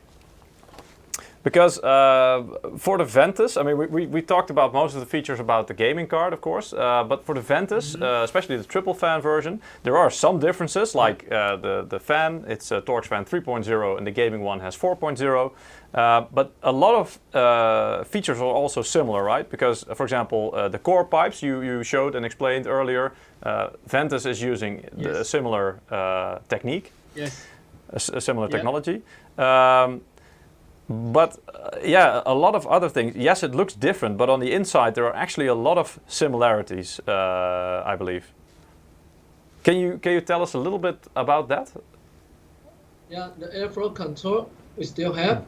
So the most of the key feature, the fan, the heat pipe, and the fin technology. So this is 3 key points. So we all put in the Ventus. So that really means that Ventus is, well, I don't want to say close to gaming, because gaming will offer a better experience, of course, but still, Ventus is a very solid cooling solution and a very solid choice for a card. I can't wait to see the tests as well, because it's usually Ventus manages to surprise a lot in a good way. The one difference is the power connector. We use the 2 8 pins. All right. Yeah, there is a difference with the gaming, because the gaming need to more powerful and use the more overclocking potential. So that's why the power connector is different. So we have not only Gaming X, which is pre-overclocked from the factory, but it's also more overclocking potential, you say. So customers can also overclock a bit like Afterburner. Yeah. Okay, cool. Once a version becomes available, of course, because it's quite still a bit early. I think Afterburner, the development team is still, or the developer, I think it's amazing, but I think it's one person that's really doing it. But yeah, he's, I guess, working hard to try and make sure that we get Afterburner support as soon as possible. I see a lot of questions about how loud is the fan, what is the TDP. Sorry, those questions we cannot answer yet because our clock speeds are not 100% final. No. After we finalize them, we of course know those numbers. But I mean, we will refer you to the upcoming at some point media reviews. They always do their tests about thermal, noise, performance. So you will get all the details. Temperature. And also, I mean, you want to have those tests from the media, because we can tell you, of course, but I think it's better if a third party tests it with their own like real world setting and stuff like that. So it's you will see it then. Yeah. Another question, can you maybe show the I/O panel, so the backside? Yeah, the display connectors. For both well, why not? So what kind of the same, connectors or do are you they have? different? Because I already noticed we don't have Type-C anymore. No. So from what I can see, it's 3 times DisplayPort and 1 times HDMI? 1 HDMI, yes. All right. Yes. And the HDMI, I believe, is also an updated version from previous generation, right? Yeah. HDMI 2.1. I think this version is 2.1. Yes. 2.1. Yeah, 2.1. And in short, that means what does HDMI 2.1 allow you to do that the other ones don't? Sorry, that HDMI, I think the older one that we used, or older one, the current one that we're still using on Turing, for example, is HDMI 2.0B, right? Yes, 2.0B. So 2.1. This time it's 2.1. And 2.1 allows you to do, it's a higher, I think a higher bandwidth, right? Yeah. So something like up to 8K at 60 hertz. And I think it's one of the big features that NVIDIA is also sharing with everybody. That 8K is one of the things I think will be the next big thing for gaming. Well, Yeah. big, that's the right word. But I think Sure. indeed they said during the event as well that the 3090 is the first card that's even capable of playing a game at 8K and still having a smooth experience, which is impressive by itself, indeed. So Yes. and I can only I still have to see it, of course, but I can only imagine how sharp that will look. If only we had a TV here or something that can actually do 8K. But People wonder why there is no USB Type-C anymore. Is there any reason we removed this, or did NVIDIA remove this? Yeah, NVIDIA removed it. Do we know the reason for that? Will there be like can you convert the HDMI signal to Type-C if you have a Type-C monitor? Difficult question. I know, I read the chat. Oh. Well, it's kind of thing that we've been talking about, how efficient and we can make sure the entire design in a way that we can put on the table. And we're thinking about Type-C, but for the universal usage that people are going to use to connect to the displays, HDMI and display ports are more universal than Type-C nowadays. Absolutely. And more compatible screens that or monitors can support this kind of two ports. And sorry. yeah. Yes, I want to move on to the next question. Sorry, Brian, to interrupt you. And I already forgot it. Anyway, are we going to see 3070? No, you're not. We don't have 3070, right? Well, not in real life here, indeed. But what I can show you is we have our product pages online, and there you can have a sneak peek. So I'm going to try and show you guys, because we don't want to hold out on you guys. This is something we're allowed to show, and we're proud to show it. So let's do that. Okay, can you show the 3070 2-fan? So it seems, yeah. Yes. So I will start with 30. Where is it? Here is it. With the gaming. So as you can see, also gaming X-Trio for 3070. So triple fan solution. Well, all the features we just told you about, pretty much. Again, don't want to go into too much detail, but it's pretty much the card you see in front of. That's also Brian. a question. Sorry? Do you guys suggest a support bracket? Oh, this. Yeah. Yes. So this is included, I think, if I'm not mistaken, the support bracket underneath the graphics card that you can include in the case. So it's a yes, we recommend it. In which SKUs is this included? No, it's not really. It shouldn't be necessary. Let's put it that way. Oh, okay. If you install the graphics card correctly in your PC and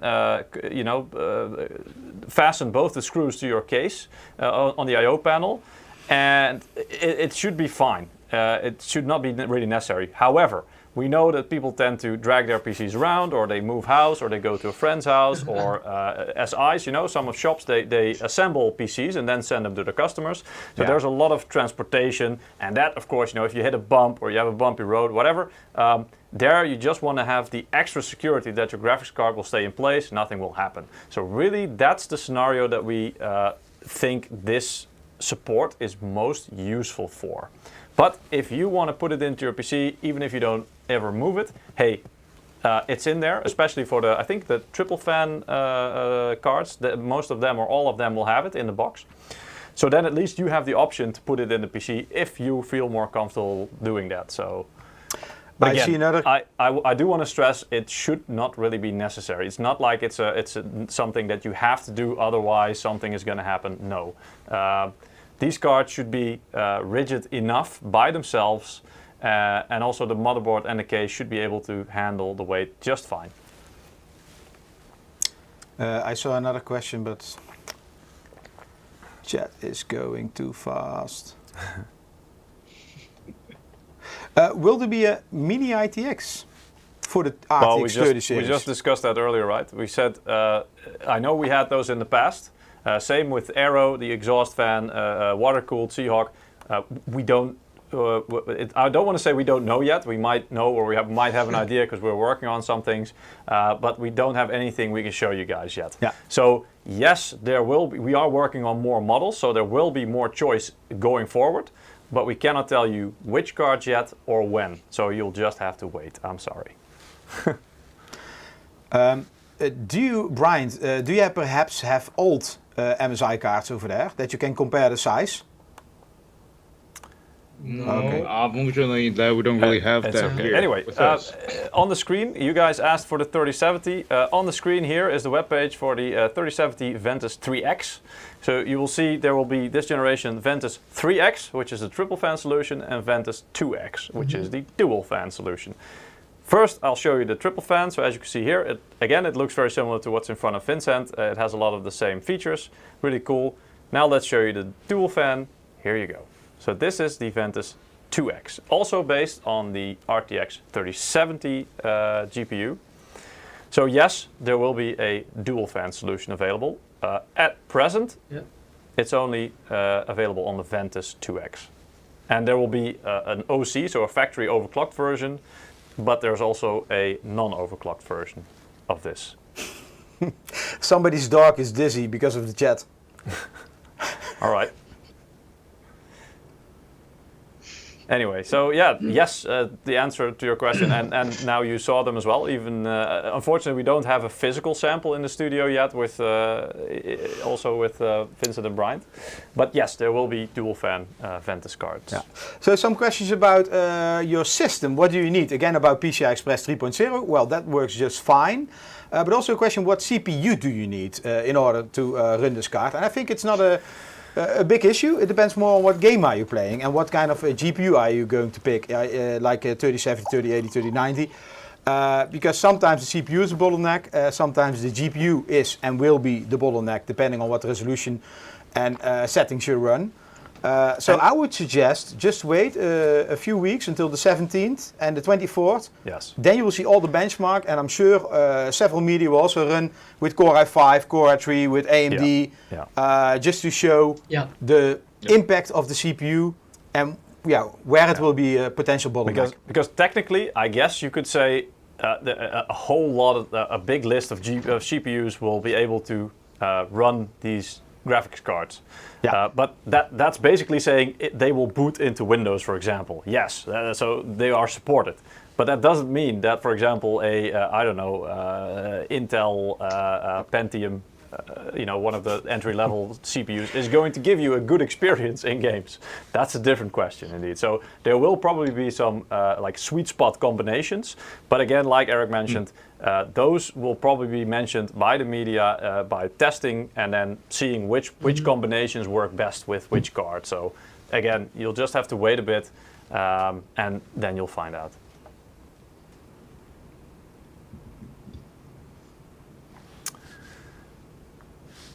Let's see, what else can you guys, do you have anything else that you can show from any of the triple fan designs? Because yes, these cards are quite big and the thermal designs are a bit thick, right? Heavy. But I think we have something that we've been using for quite a few generations and has worked quite well, which is called an anti-bending brace, right? Or an anti-bending strip. So of course, that's also included this generation because, some of the cards are quite big and heavy. So it makes sense because we want these cards to be strong and prevent any bending. So you also have it there, right? Eric, maybe you can show the close-up view. Yep, there you go. Because I see Bryant is actually holding one of them. There you go. Yeah. Everything is about details on graphics card. Yeah. We love keeping the weight and to make sure every detail is touched. So you get very durable, very silent, and because these are not really thin pieces of metal, right? These are quite thick, actually. Can you bend it? Yes. Yeah, they are. Can you try to bend it? Can you maybe also show the GPU or let's say the graphics cards where it's located? Oh, of course. Because it's a small metal strip. I think both of cars have it. Both of cars have it. Yeah. So right here. Yeah. So it's on the top. Yeah. Yep, displugged. Yeah. And it is attached to the I/O bracket and towards the PCB. So give it like side support. Yes. Right. And here. it runs until where does it run? If you trace your finger down the length of the card, where does it stop? From here. From bracket. All the way blah blah blah blah blah blah blah blah blah to here. Right. That is for So it's gaming. about 3/5 of the card length, something like that. Oh, I think it's close to the one and a half. A bit more than half, right? Yeah. Yeah, around here. Yeah. Yeah, half the Half card. the card. All right. Yeah. So I think it's yeah, it's about the same with Yeah, same. ventus. The half. More than half. And okay, so one of the things that also has amazed me, I mean, I've been working at MSI now for about 6 years almost, right? So when I joined MSI, I think we just had the 900 series launch. Those were really great cards, by the way. But what really amazed me is that every generation, the build quality, and by that I mean how solid the card actually feels, seems to increase. Can you tell us a little bit about how you managed to achieve that it gets that solid and you can't really twist or turn it, that it's really that strong? How do you do that? Except for example, so the anti-bending plate is one of the ingredients, I guess. But what else do you use? I think the backplate also needed. The backplate.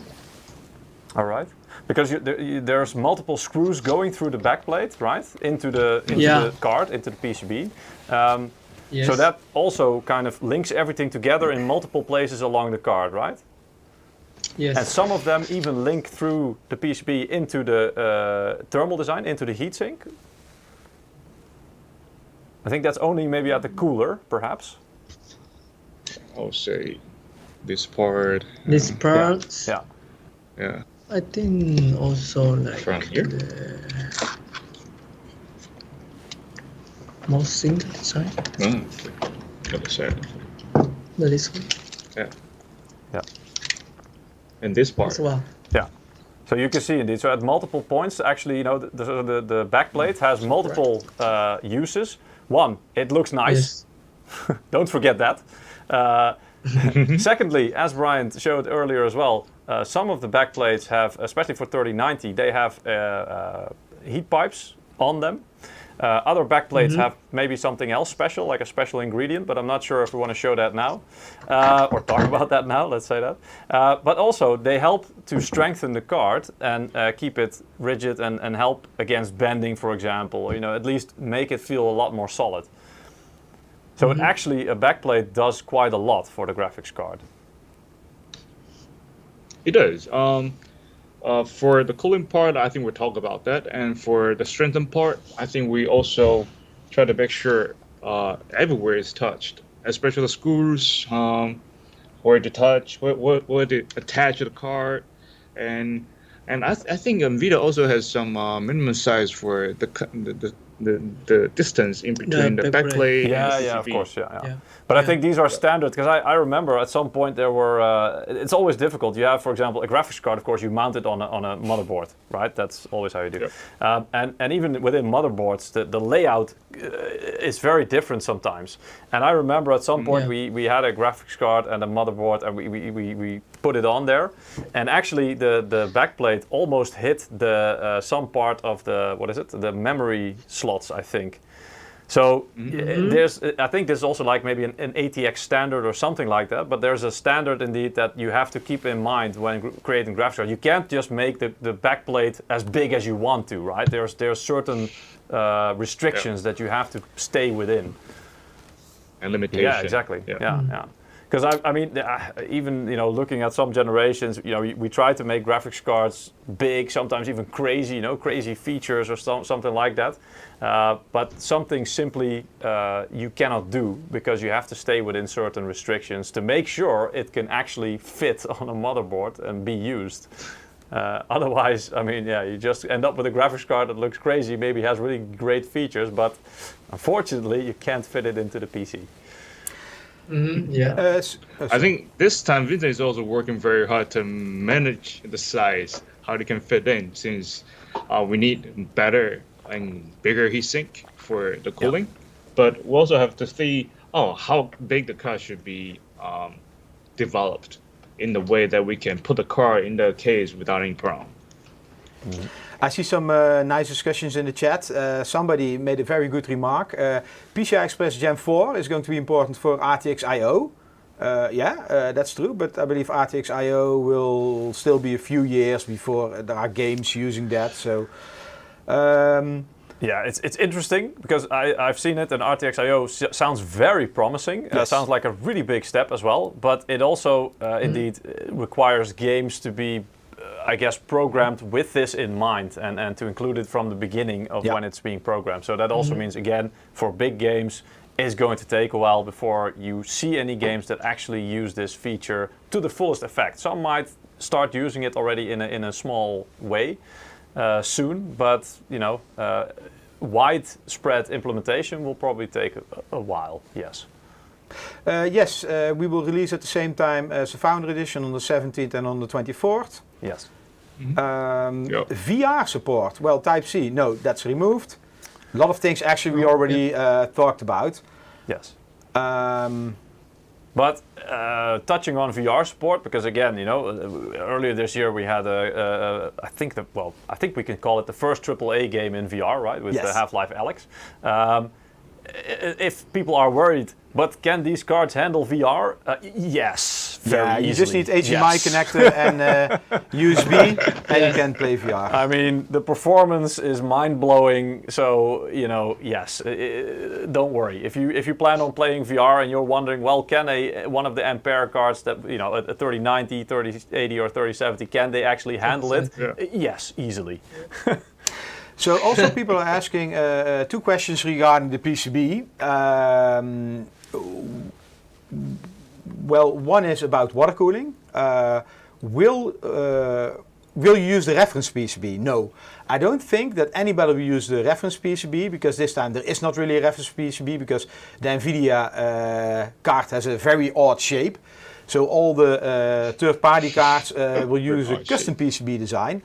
And this will be a big challenge with water cooling, because water cooling vendors, companies like EK, for example, they will need to basically develop water cooling for each PCB, make it fit, and that will take time for a lot of cards. Yes. Yeah.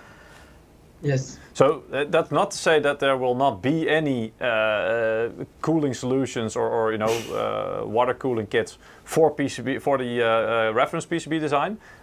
Who knows? I guess they can do it, but it's going to look completely different to what we've seen before, I guess, because the PCB that NVIDIA has created for their Founder Edition also looks radically different. So it will be interesting to see. Too many questions. Yeah.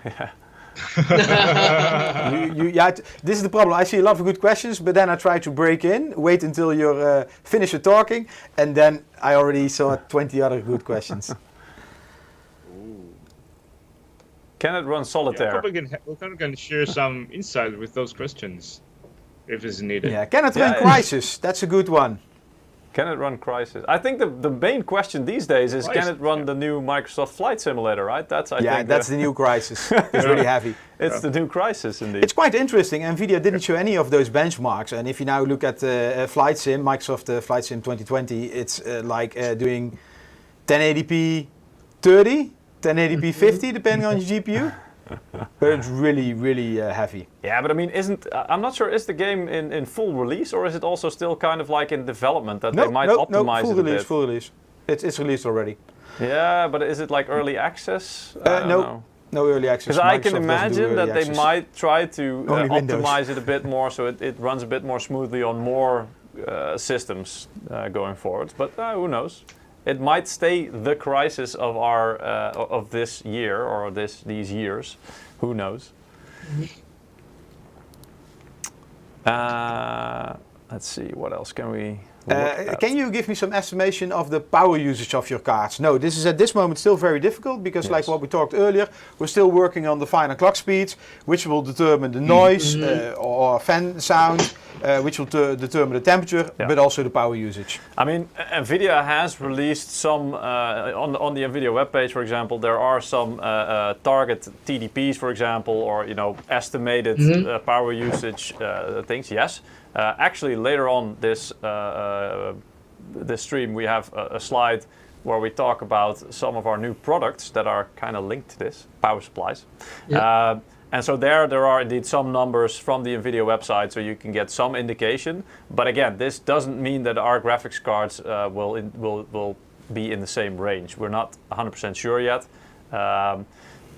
I also looked at our product pages. The things like the clock speeds and the power usage or the projected power usage is not on there yet.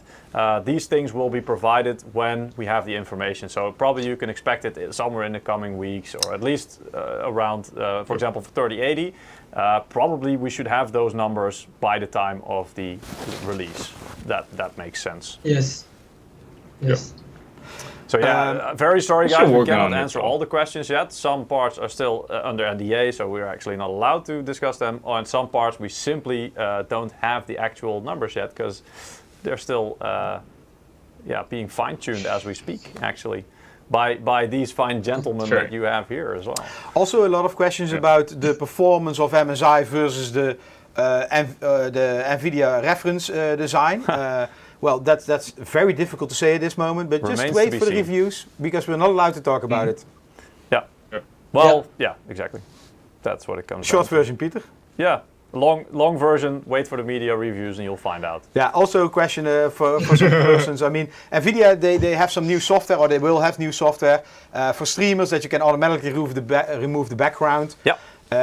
Will this work on your MSI cards? Of course, yes. I don't know, maybe we can start using it. Sorry? We could try it. It looked cool though. It looked very cool. We have green screen already. I know. But yeah, I mean, this besides the hardware and all the things that they announced, of course, there were also some really cool things like the streaming software, NVIDIA Reflex, which is another thing that will help to further bring latency down for competitive gaming, something for content creators. I'm not actually sure what it was called, but something that can help to generate more, very easily actually, really cool graphics effects from still images. So yeah, I mean, a lot of cool things come out just besides the Ampere GPUs themselves as well. So can you answer this question, Peter? Which one? On top? Well, yeah, it depends. I'll ask the guys if they want to go into that. So somebody's asking, I guess they saw our website, and they're asking, can we explain the difference between a graphene backplate and a normal backplate? Wow, very interesting one. And I think that is a very proud masterpiece that Vincent has been working hard for this kind of feature. I think we're looking for the breakthrough for alternative from plastic backplate, but we're talking about metal backplate. We know metal is the king for transfer the heat from everywhere. Yeah. So I think we trace back to look for if there's any substitution that we can use it for to make it into the compound with the plastic. Yeah. And then I think graphene is quite new, and it is also being made into cell phones, mobile phones, notebooks, or I think it's very popular materials nowadays for like 5G cell phones, since the power and the computing is very, very big nowadays, very fast nowadays. So it needs something which is like beyond that we usually use on the heat dissipation. Then we thought about graphene. And then Vincent told me about this one, and he gave me a lot of materials to work on to see how graphene it really is. And actually, it's very interesting that we can make it into the compound with the plastic, and to let the plastic, which doesn't really have the feature or the functionality to transfer heat, but graphene does the job, and it does it very well. And the performance that we saw, or the testing that we have so far, is quite close to the metal backplate. So basically what you did is you made a compound, a backplate that's made from a mixture of plastic and graphene, right? Yes. And by doing that, I think there's two main things that does, right? One is graphene tends to make things a lot stronger, so it actually is able to resist a lot more strength. So it's very strong backplate. So it helps again to make the card very solid. Exactly. Yeah. Well, Vincent is doing the bending, but also indeed, so graphene has very good thermal conductivity in the right property as a good thermal conductivity in the right circumstances.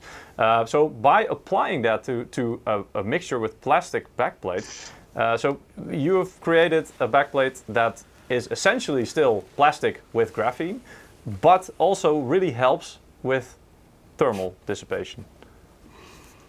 Yes. Yeah, it helps not just a little bit, it helps quite a lot though. So we tend to use these features on gaming cards this time, starting from 3080 and then 3070, and on ventus as well.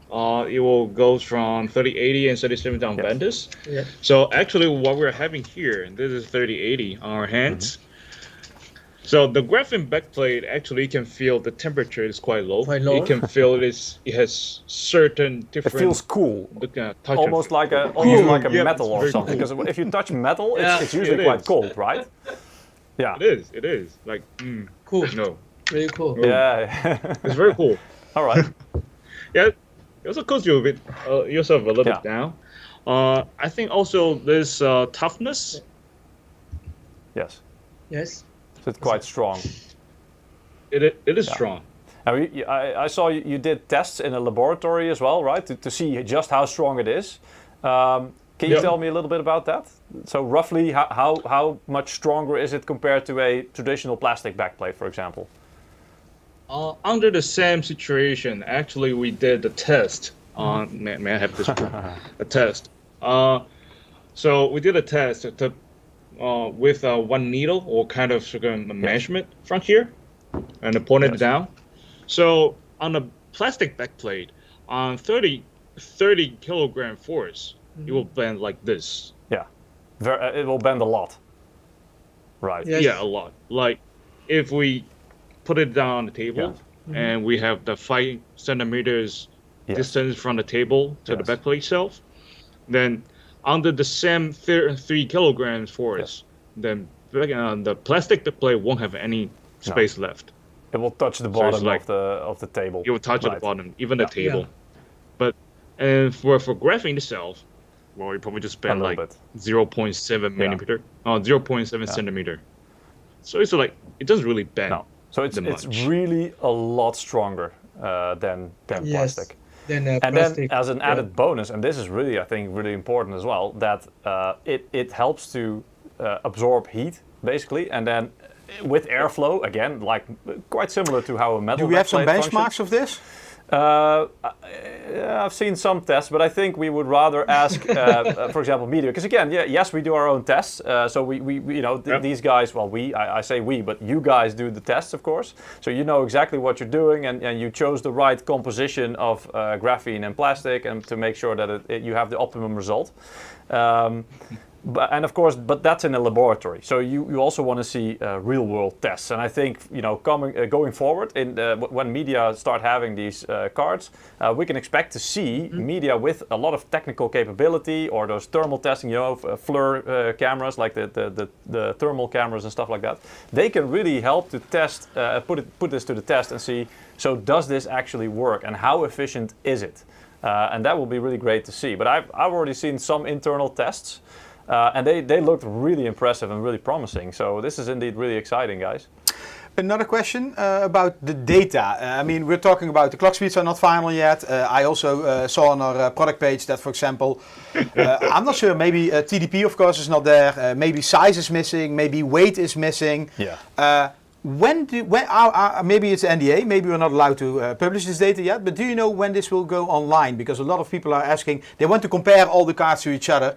You know, that they even can see all the small differences. Yeah, or even if they fit into the case, for example, like the sizes, the dimensions. Yeah. Is this like something of a couple of days, or are we talking about a week, or are we talking about at launch day, at availability date? I think maybe 1 week. Okay. Yeah. We will provide all the information. Should be so. Yeah. But week. it depends. For example, especially for the 3080, of course, that one will be first because that one is scheduled to release Yes. first. So, but for example, if some of you guys are waiting for 3070, that might take a little bit longer because again, the launch is also it's in October somewhere. We don't know when yet. So expect 3080 and 3090 probably quite soon. All those that information. 3070 might be a little bit later, but maybe a little bit later. Yeah. Peter? Yes. Oh, another winner. All right. Yes. Time for another giveaway. Congratulations. Winner. All right. The next winner. Oh man, this name is. I'm gonna try and pronounce this. Maybe use this name. No. Kaios. With SZ at the end. Congratulations, you also win a $20 Steam voucher code. We'll send it out to you in the coming days so you can spend it on whatever you want. One of the many games that's coming out. If you haven't participated yet, you can still go to msi.com/2/insider and Michiel will also click on put the link in the chat. Yep, and participate. We'll have some codes still to give away. Yeah. Can you, because you've got some cable connected there to the gaming card, which is showing some of the Mystic Light, right? So can you show a little bit of the Mystic Light on the card there? And with the Mystic Light, if you guys are not familiar with MSI, that's the RGB LED on it. Let's go from the bottom. The lights are a little bright here. Yeah, it always is in a studio. We have the same problem. Maybe this helps. Moment. No, Eric. No.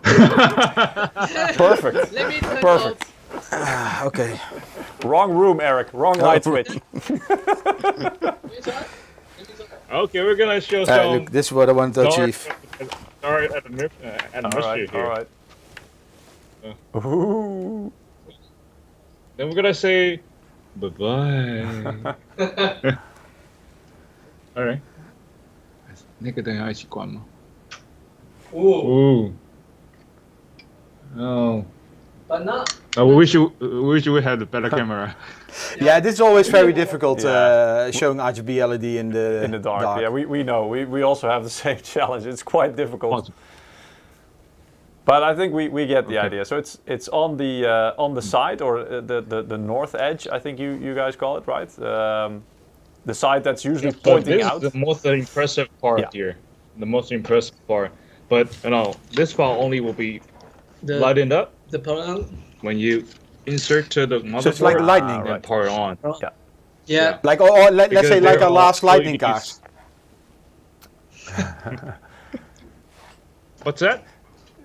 The lightning cord or lightning Eric cord? was saying the effect on the backplate lighting might be something like on some of our previous lightning. When you connected it to the motherboard and you boot up the card, it was like almost like a loading animation with the colors. Yeah, like Knight Rider. Okay. Yeah, you can say that is quite similar. Oh, that was really cool. But this, I think this part is quite different than we done in the past because we mounted the LEDs on the PCB. All right.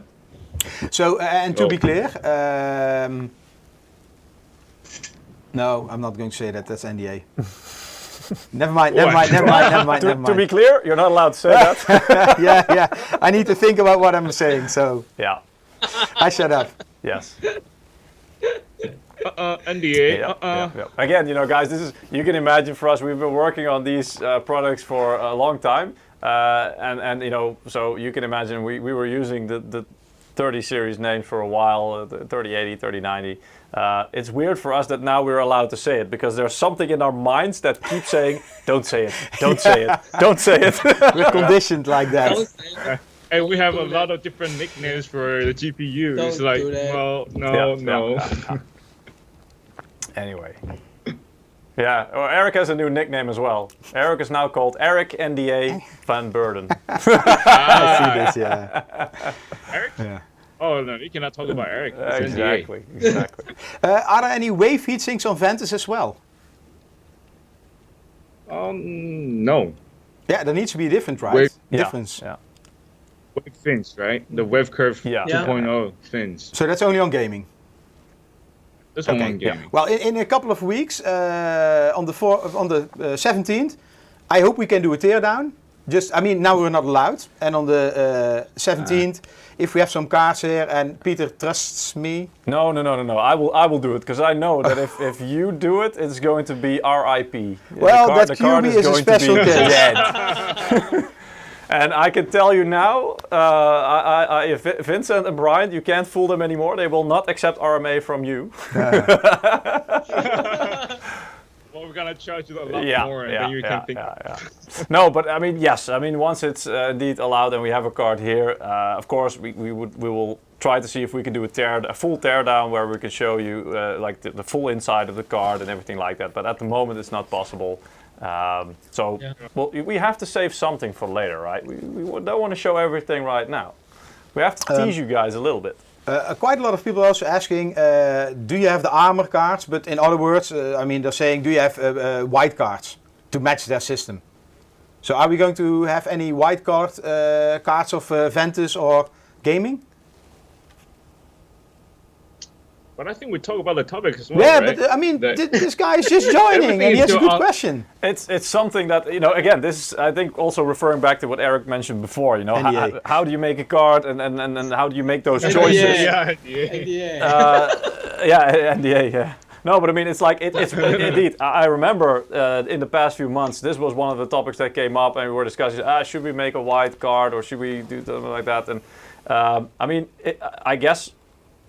I'll let you guys say it, but you can correct me if I'm wrong. I guess it's not completely off the table yet, but well, as you can see clearly on what's on your table right now, we didn't go with white as our first choice. No.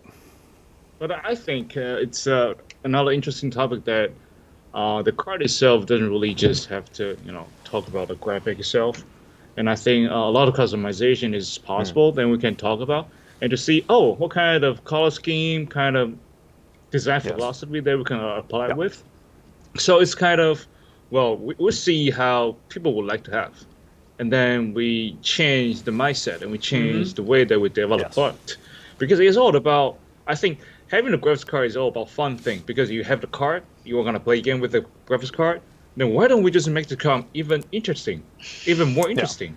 So I think we leave this open and we still to see how their entire situation we can have in our hands to push out different color schemes. Yeah, I see some people talking about motherboards like white PCB or silver PCB. And the reason that we don't do this anymore is because of memory overclocking. With those white PCBs and silver PCBs, it's very difficult to get the trace lengths or the signals correctly. Yeah, Vincent also knows. So, and in these kind of high speeds, all the CPUs nowadays run at almost like 4 to 5 gigahertz. They have multiple cores, they have high signal memory. PCI Express 4 is really difficult at signal. It really requires good trace length, clear signals.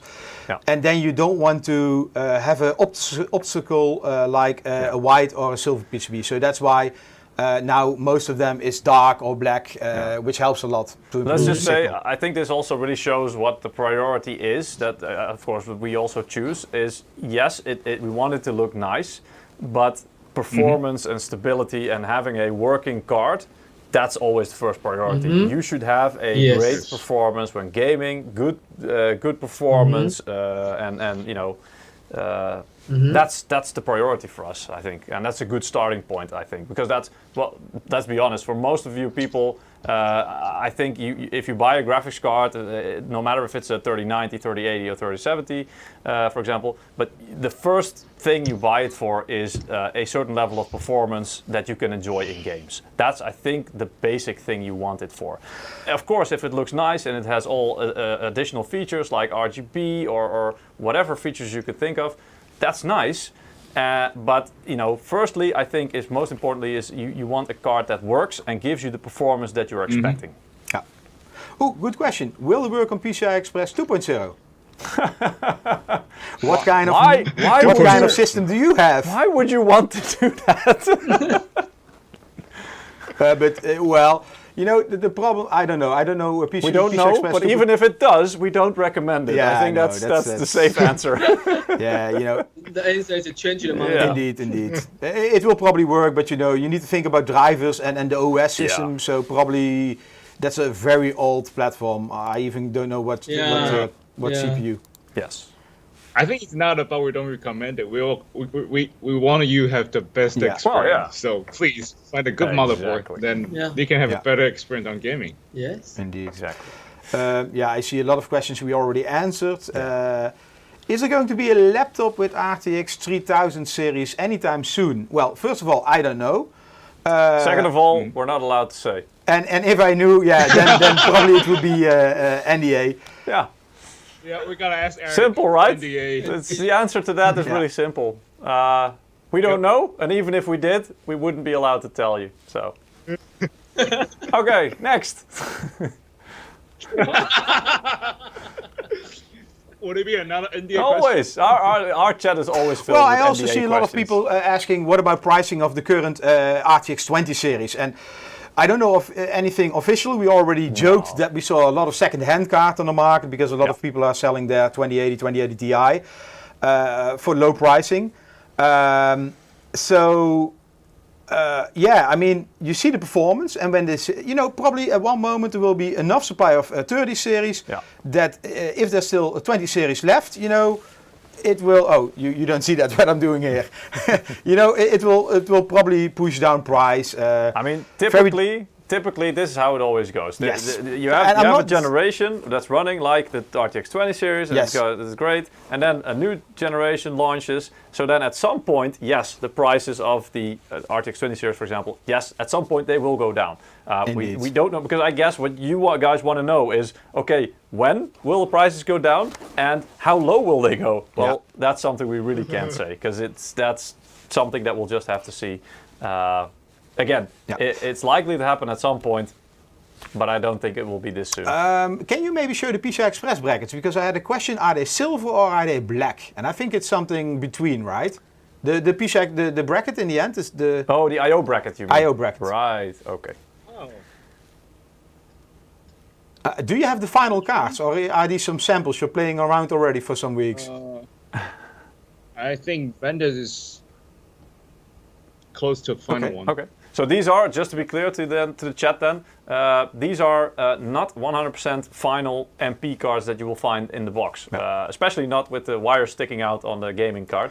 But also that goes, for example, for things like the I.O. panel. So because I mean it's a little bit shiny. Vincent, what would you say? Is this like silver, or is it black, or is it chrome metal? Can you show it to the camera? Yeah, it's very difficult to see. Yeah. I would say it's like gun gray. Gun gray. Oh, okay, gunmetal gray-ish. So it's a I think it's a darkened I think gray. it's a similar like a 20 series. Okay, yeah. So then it's good. Yeah, then it's like, I don't want to say. The color is similar like. Yeah, so it's pretty much what I have on the table here, I think. Let me see. Uh-oh. No, this is... Well, we don't have a... Oh, yeah. Anyway. Yes, yeah. Yes, Yeah. Yes. So it's a not darkened, silver like you know from the past. It's darker, but it's a with darkened the lights and... metal, yes. Yeah. Okay. I think it's in between. It's a very... for me, it's a beautiful color, though. Erik is so big. Yeah, that's my diet, which failed. No, I mean, it's a different webcam. Oh, one moment. 2 slot cards for ITX cases. I don't know. Do we have any 2 slot cards or cards that can fit into 2 slots? Like, for example, the dual fan 3070 Ventus.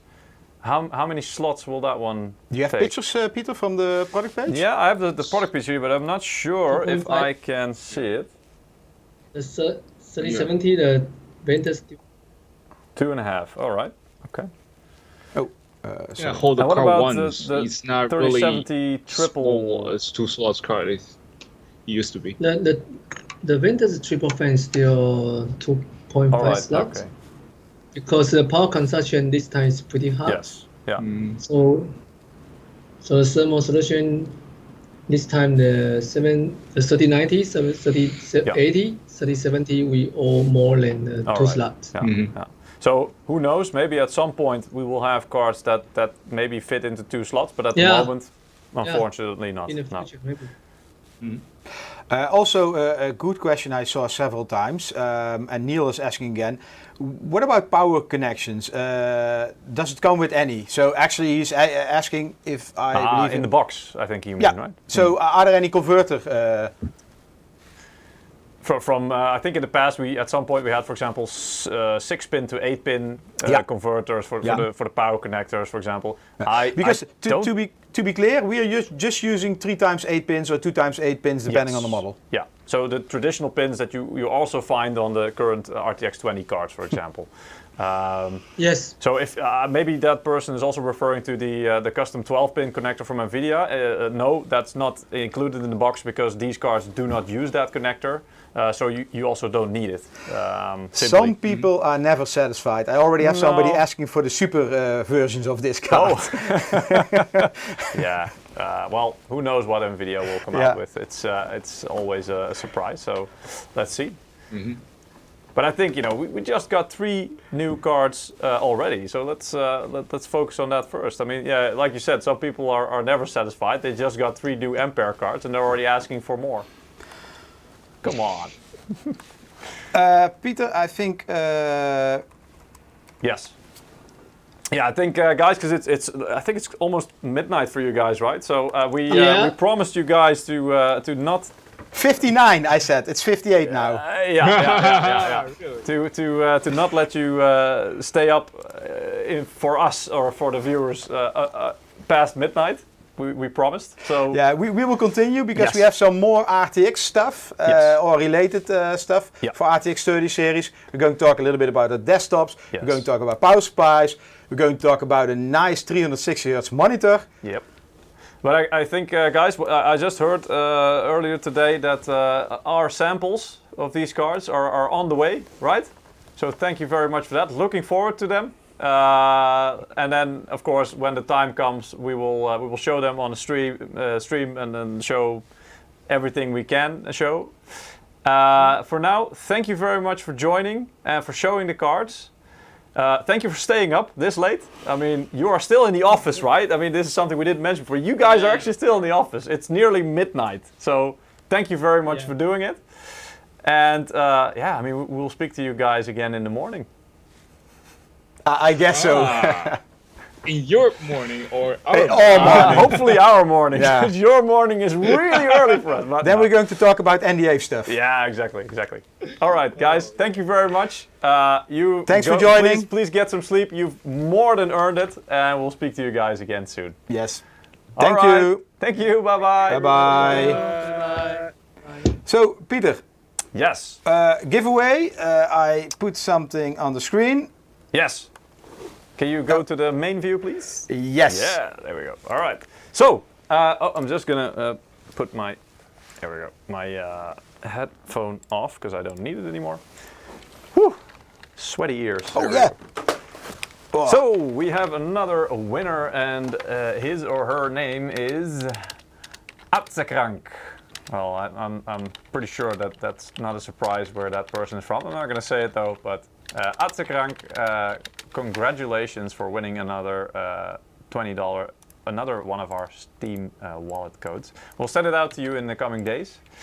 I think we're going to do one more giveaway later on this stream. But of course you can still participate. Go to msi.com/2/insider or click on the Gleam link that's being shared in the chat every now and again. And yeah, you can still win. Yeah.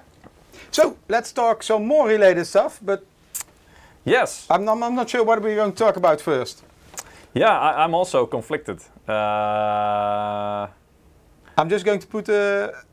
No, wait. Let's maybe start with something we already mentioned. I think that's fair enough, right? So I think it's been all over the news. Was it earlier this week or last week already? I think last week already, right? Last week, yeah. Yeah. We Thursday or Friday.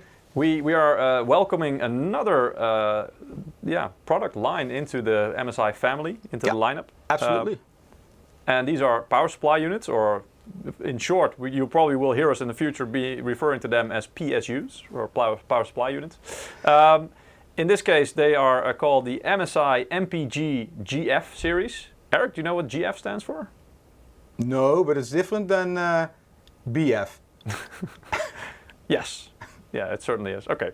Anyway, I think we'll have at some point a dedicated live stream about this in the future as well, to tell more about our power supplies and I think in a couple of weeks' time we have some units here. So then we are going to test them. Then you can see them in action. Yes. And why this is also relevant for the new RTX series is because they, of course, have quite some power consumption. And for me, it doesn't matter because in the end you get more performance back from it. Yes. And I already saw a lot of people talk, I needed a 1.2 kilowatt power supply. Well, that's not true. Well, you don't know that, right? If you run 3090 in SLI. Yeah, okay, but not for normal use. Maybe some solar panels. I don't know. Yeah. Anyway, so we're going to introduce 650, 750, and an 850 watt version. And I'm going to skip all the other details. Are they all, because it says 80 plus gold certified, all of them are, okay, that's really nice. Yes, yeah. Fully modular design, that's really important, because that means that the cables that are coming out of it basically are not fixed. So you did some PC assembly, you know why. Of course, yeah, I mean this is something, but we also, in the past, we, a year ago or something, 2 years ago, we did a stream with, I think it was Cooler Master, who also explained a lot about the power supplies. Did a really great job with that. But indeed, it's great to have this modular design. Japanese capacitors, that's really nice. Very silent with a 14 centimeter or 140 millimeter fan. Mm-hmm. And a 10-year limited warranty. That's also quite nice. So people are already asking. So what is the recommendation for the power supplies? There you go. Yeah, here you go. This is what NVIDIA is saying on the website for their reference models. Like we talked earlier when we talked about GPUs and MSI custom designs.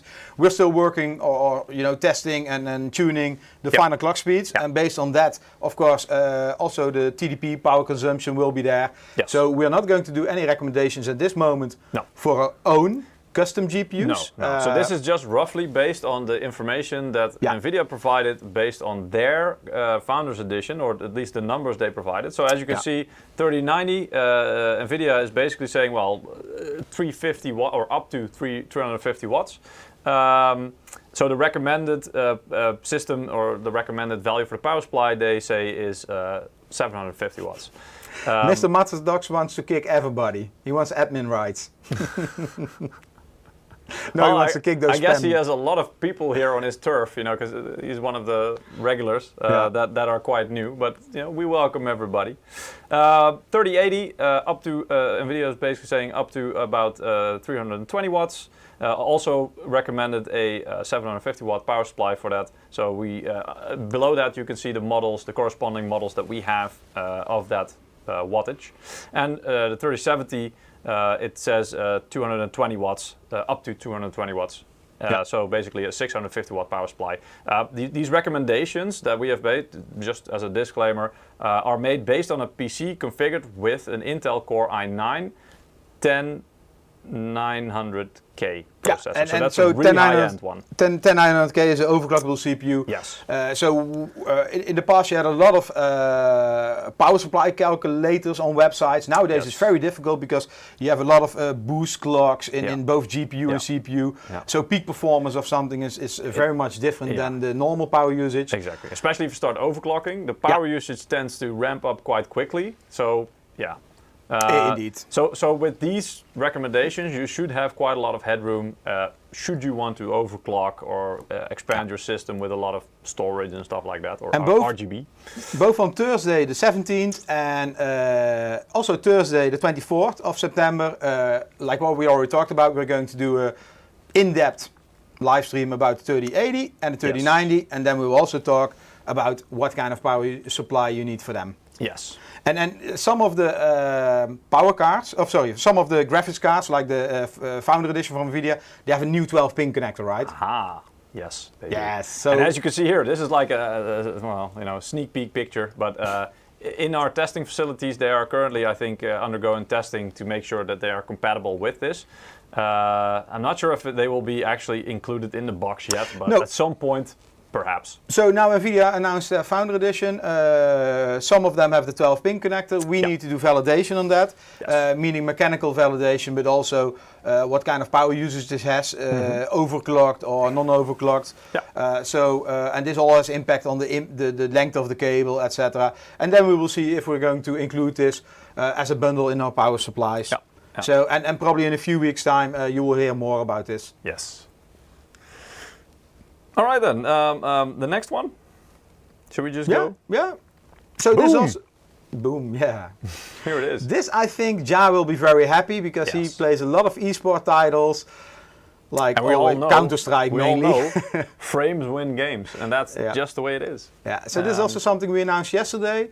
Our new G-Sync monitor, and the new G-Sync monitor has 306 Hertz. It's amazing. Yeah. Yeah. I think. Well, you say we announced it. I think I heard Jensen announced it. Yeah, so NVIDIA announced it was part of the NVIDIA presentation indeed. They're very proud to announce indeed. So it's a G-Sync monitor, 360 Hertz. So that's where the 360 comes in. It's not like a monitor that goes all the way around you. That's not what it stands for. It's 360 Hertz, so it's pretty much higher than anything before. I also can't wait to try it out. And it's G-Sync, guys. So it's not just ridiculously fast and high hertz, so frames, but also G-Sync. So it should be smooth as well. Well, it has 1 millisecond gray to gray, and it $800 MSRP at this moment. So Euro pricing, etc. We will provide later. Yeah, a little bit more detail. As you can see, I think the model that we are announcing is 24.5 inch. Yes. 1080p. Rapid IPS panel, so it will have really good color reproduction and depth. 360 hertz, 1 millisecond. Really, 360? Sorry. Really? Yes. That's a surprise. Yeah, we didn't mention that, right? News to you. G-Sync USB latency analyzer, again, just to make sure all the competitive things, so you get the competitive edge. So all the little things, latency is minimized. No, somebody's asking 360 Hz or 4K. No, if you this is for the esport guys. So yeah, it's 1080p. It's 1080p. They don't want a 27-inch or a 32-inch because they don't want to play like this. No. They don't want curved. They want flat, 25-inch, low resolution. Well, 1080p. Yeah. Can I call that low resolution nowadays? You know, we're already talking about gaming at 8K, so... I said it, low resolution. Anyway, but yeah, this is going to be great. I can guarantee it. And also connected to that, because it's all about, again, frames win games. So NVIDIA Reflex was announced yesterday. Again, it's a tool to really minimize latency. So from the point where you actually click, for example, and shoot somebody to the point where it actually happens on the screen, that kind of latency we're talking about. We're not talking about internet lag or your internet connection. We are talking about within the system even. How fast can you react? I don't know. There was a video about that, but I think I'm pretty sure that Mike is the person in our team that has the fastest reflexes, and also maybe the most accurate. Because again, we did a little bit of gameplay with a Quake shooter, and I mean, damn, that guy is just. I can't beat him. Not at my age. You should try Osu. I know. Yeah, the mouse clicking. It almost gave you a heart attack, right? Yeah. I was 2 days later. My eyes were still like this, rolling in his skull. Anyway, so everything to give you the ultimate edge, and I think this really ties in great with the NVIDIA Reflex feature as well, just to provide you the lowest possible latency, which means you have the fastest reaction speeds, or at least the system is not delaying it at all. I see somebody asking a question, when is the Intel event today? I don't know about that, but at 8 o'clock tonight, sorry, I should not say 8, but in 2 hours time, I think that everybody understands, we have an online event, it's called Summit. Yes, so you can join that as well. I think it might be live streamed on this channel. Also some nice surprise. Yes. All right, can you go back to the main view, please? Almost, yep. Because there is some other thing we want to show. Yeah, you can go back to the slides now. We're just going through this quite quickly. This one.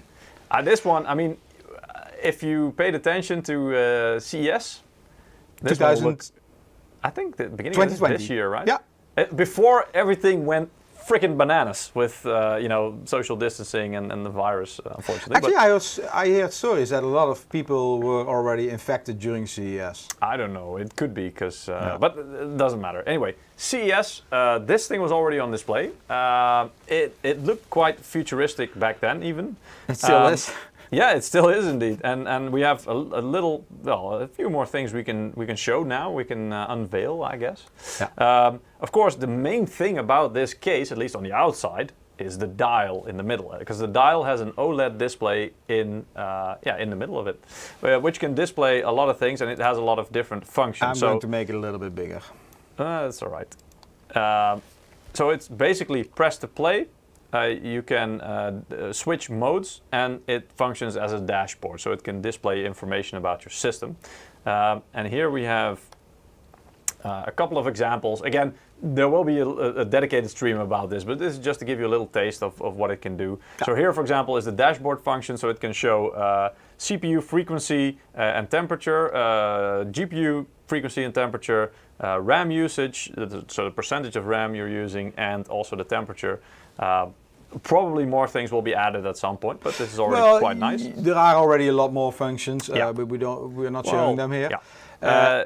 And these are, for example, some standard modes. So again, this kind of, I guess, corresponds with, if you're familiar with our Dragon Center software, it also allows you to put your PC or graphics card or motherboard into specific performance modes. So you have, for example, the silent mode. You have extreme performance, which prioritizes max performance over noise. So you might have a bit more cooling needed, but you will get more performance in return. And you get the balanced one, so that basically tries to find the perfect balance between both of them. So now you don't even have to go into the software on an eGTI 5. You can simply, you know, turn the dial on the front of the case, and then you're set. I see still a lot of questions. People are asking about the pricing for custom cars, like we already mentioned. We cannot talk about it at this moment. No.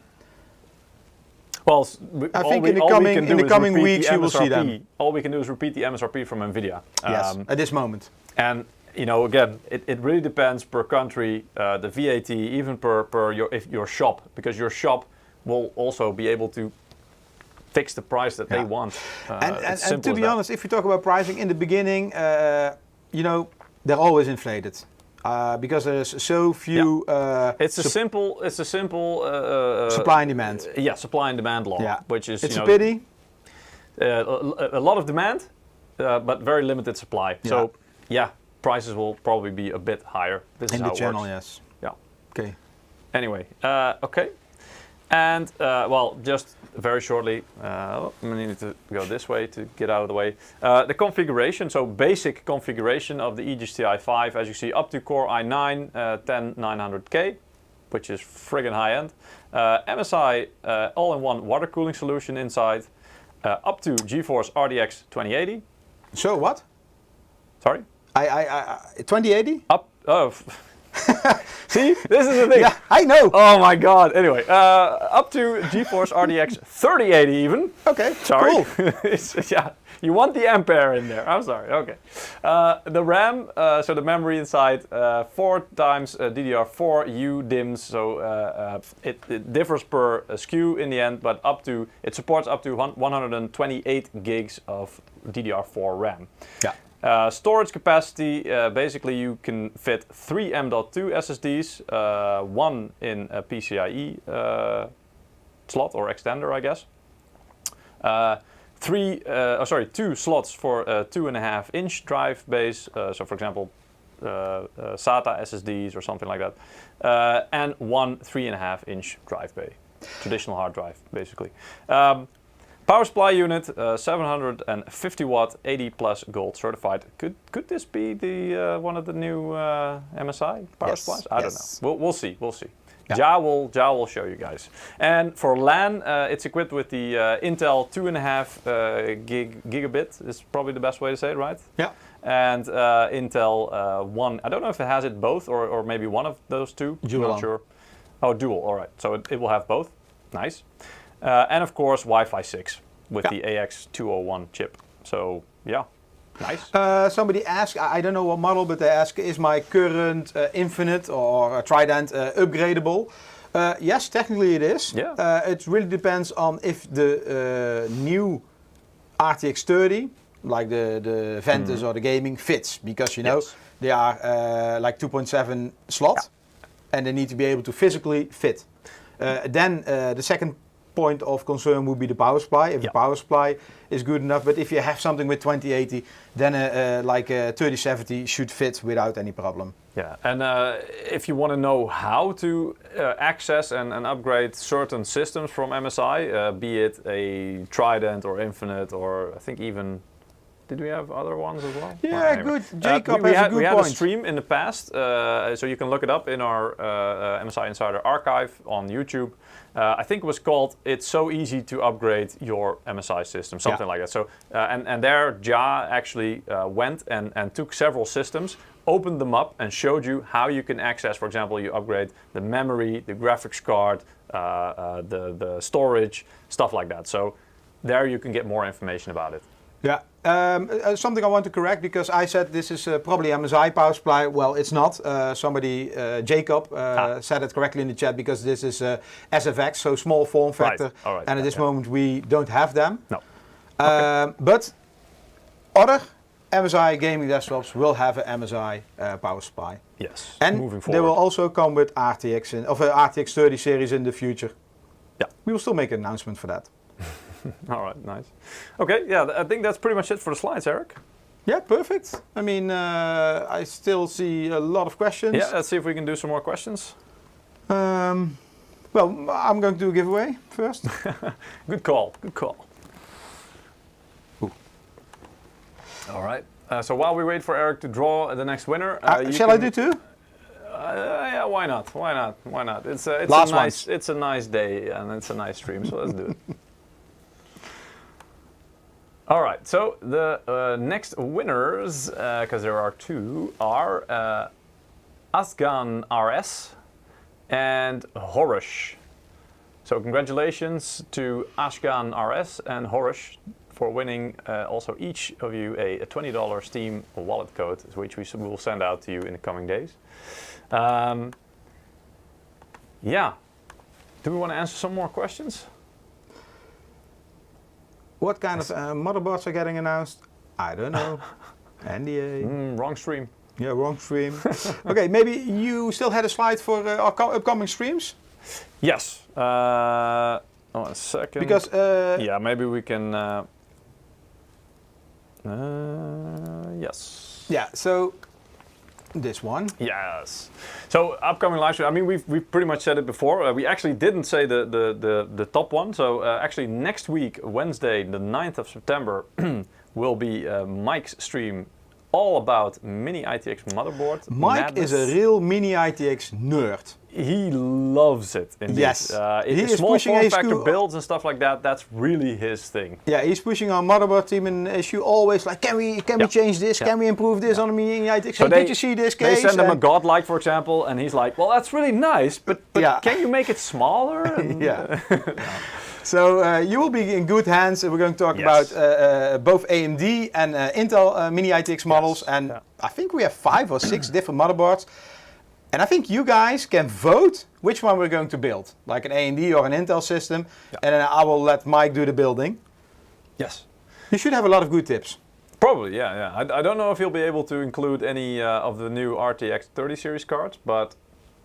No, because we are not allowed to live demo the RTX 30 cards until the 17th. That's right, yeah. You're correct, yeah. Anyway, so yeah, you guys will have to wait for that. Yes. Then, normally we always have the weekly Wednesday stream. However, because both the 3080 and 3090 release dates are on a Thursday, we decided that we want to cover that. We don't want to wait a week until, because then if we cover 3080, that's pretty much the day before 3090 is released. No. So we actually want to move our live stream dates to the Thursday, so that we can actually cover the information and the release date, everything about the 3080, for example. Not 100% confirmed, Peter. No, not 100% confirmed. Yeah. So it's TBD. Because if they're going to release it late at night, we need to see how we're going to do Well, I mean, HQ can do it. You know, Yeah, Vincent and Brian can do it. So Yeah. man. Anyway, the idea is Yes. we will have cards here. Yeah. I will tear them apart. Peter is drinking, so he cannot react. Yeah, I will sit in the corner and cry with you guys, and like, you know, make a plan of how Eric can meet his doom for punishing innocent graphics No, cards. but the idea is when they are on the shelf, Yes. we can do benchmarks, we can do a teardown, Yeah, we should can have show how the samples cooler here looks. to start with, indeed, and then we can perhaps do some gameplay, do a teardown, and give a more detailed and inside view of the card and, Yes. and what's going on. And what you can expect and how you can make the best choice. I mean, that's ultimately, And I that think, also date something we wanna do. also have all the details, all the weights, the TDPs, Yes. the clock speeds, Yes. you name it. Yeah. So we should be able to give you a lot better and more detailed Yeah. advice. At Week that point. after, 24th, same thing Yes. with a monster, with a BF something. GPU. BF GPU. Yeah, you Google that. Yeah. Oh, you'll find Jensen because he mentioned it. Yes. Yeah. How can we do 8K? Can we give a preview of the problem is we I can don't only think stream in stream. 1080p. We can't even stream in 1440p or 4K yet at the moment because most of the platforms, or I don't think any platform really allows it yet on a regular. Yeah, maybe YouTube, as a YouTube test, maybe. but yeah, exactly. Anyway, they're doing tests with it, but I mean, we will see what we can do in order to show 8K gaming, but it will be very difficult. So small chance. Yeah. When's 3070 release? At the moment, October. That's all we Can know. be beginning October, can be end of October, Yeah. can be 2021 October. They didn't specify. Yeah, well, yeah. I mean, it didn't say a year, so who knows? Yeah. No, but October is the current indication. Somebody's wallet saying, I'm out. Yeah, I'm out. Well, this is the problem, a lot of people sold their kidneys last year. So what now? Your children? Not really. No. Don't want to do. Pre-orders probably on the 17th and the 24th. Yeah, either like direct order. I don't know if there will be stock in the shops by that date, so it remains to be seen. So it might indeed be that it's pre-orders from the launch or the release dates mentioned. Yeah. Thank you all for joining. I see still a lot of questions. Most of them we already answered. Yeah, so please, after we finish this live stream, go back and you can watch it again. Yes. We showed a lot of details about our custom cards. Yeah. Hope to see you next week. Yeah, thank you guys for joining. Next week again, it's Mike's turn, so he will be building a very tiny PC, or multiple even, and Is he giving talking you about advice. himself, tiny? Who knows? But let's see how he does that. And he'll probably give you a lot of advice on if you want small form factor builds or ITX builds. We hope to see you guys next week, and the week after that, and the week after that. So guys, thank you for joining, and we'll see you next time. Thank you. Bye. Bye-bye.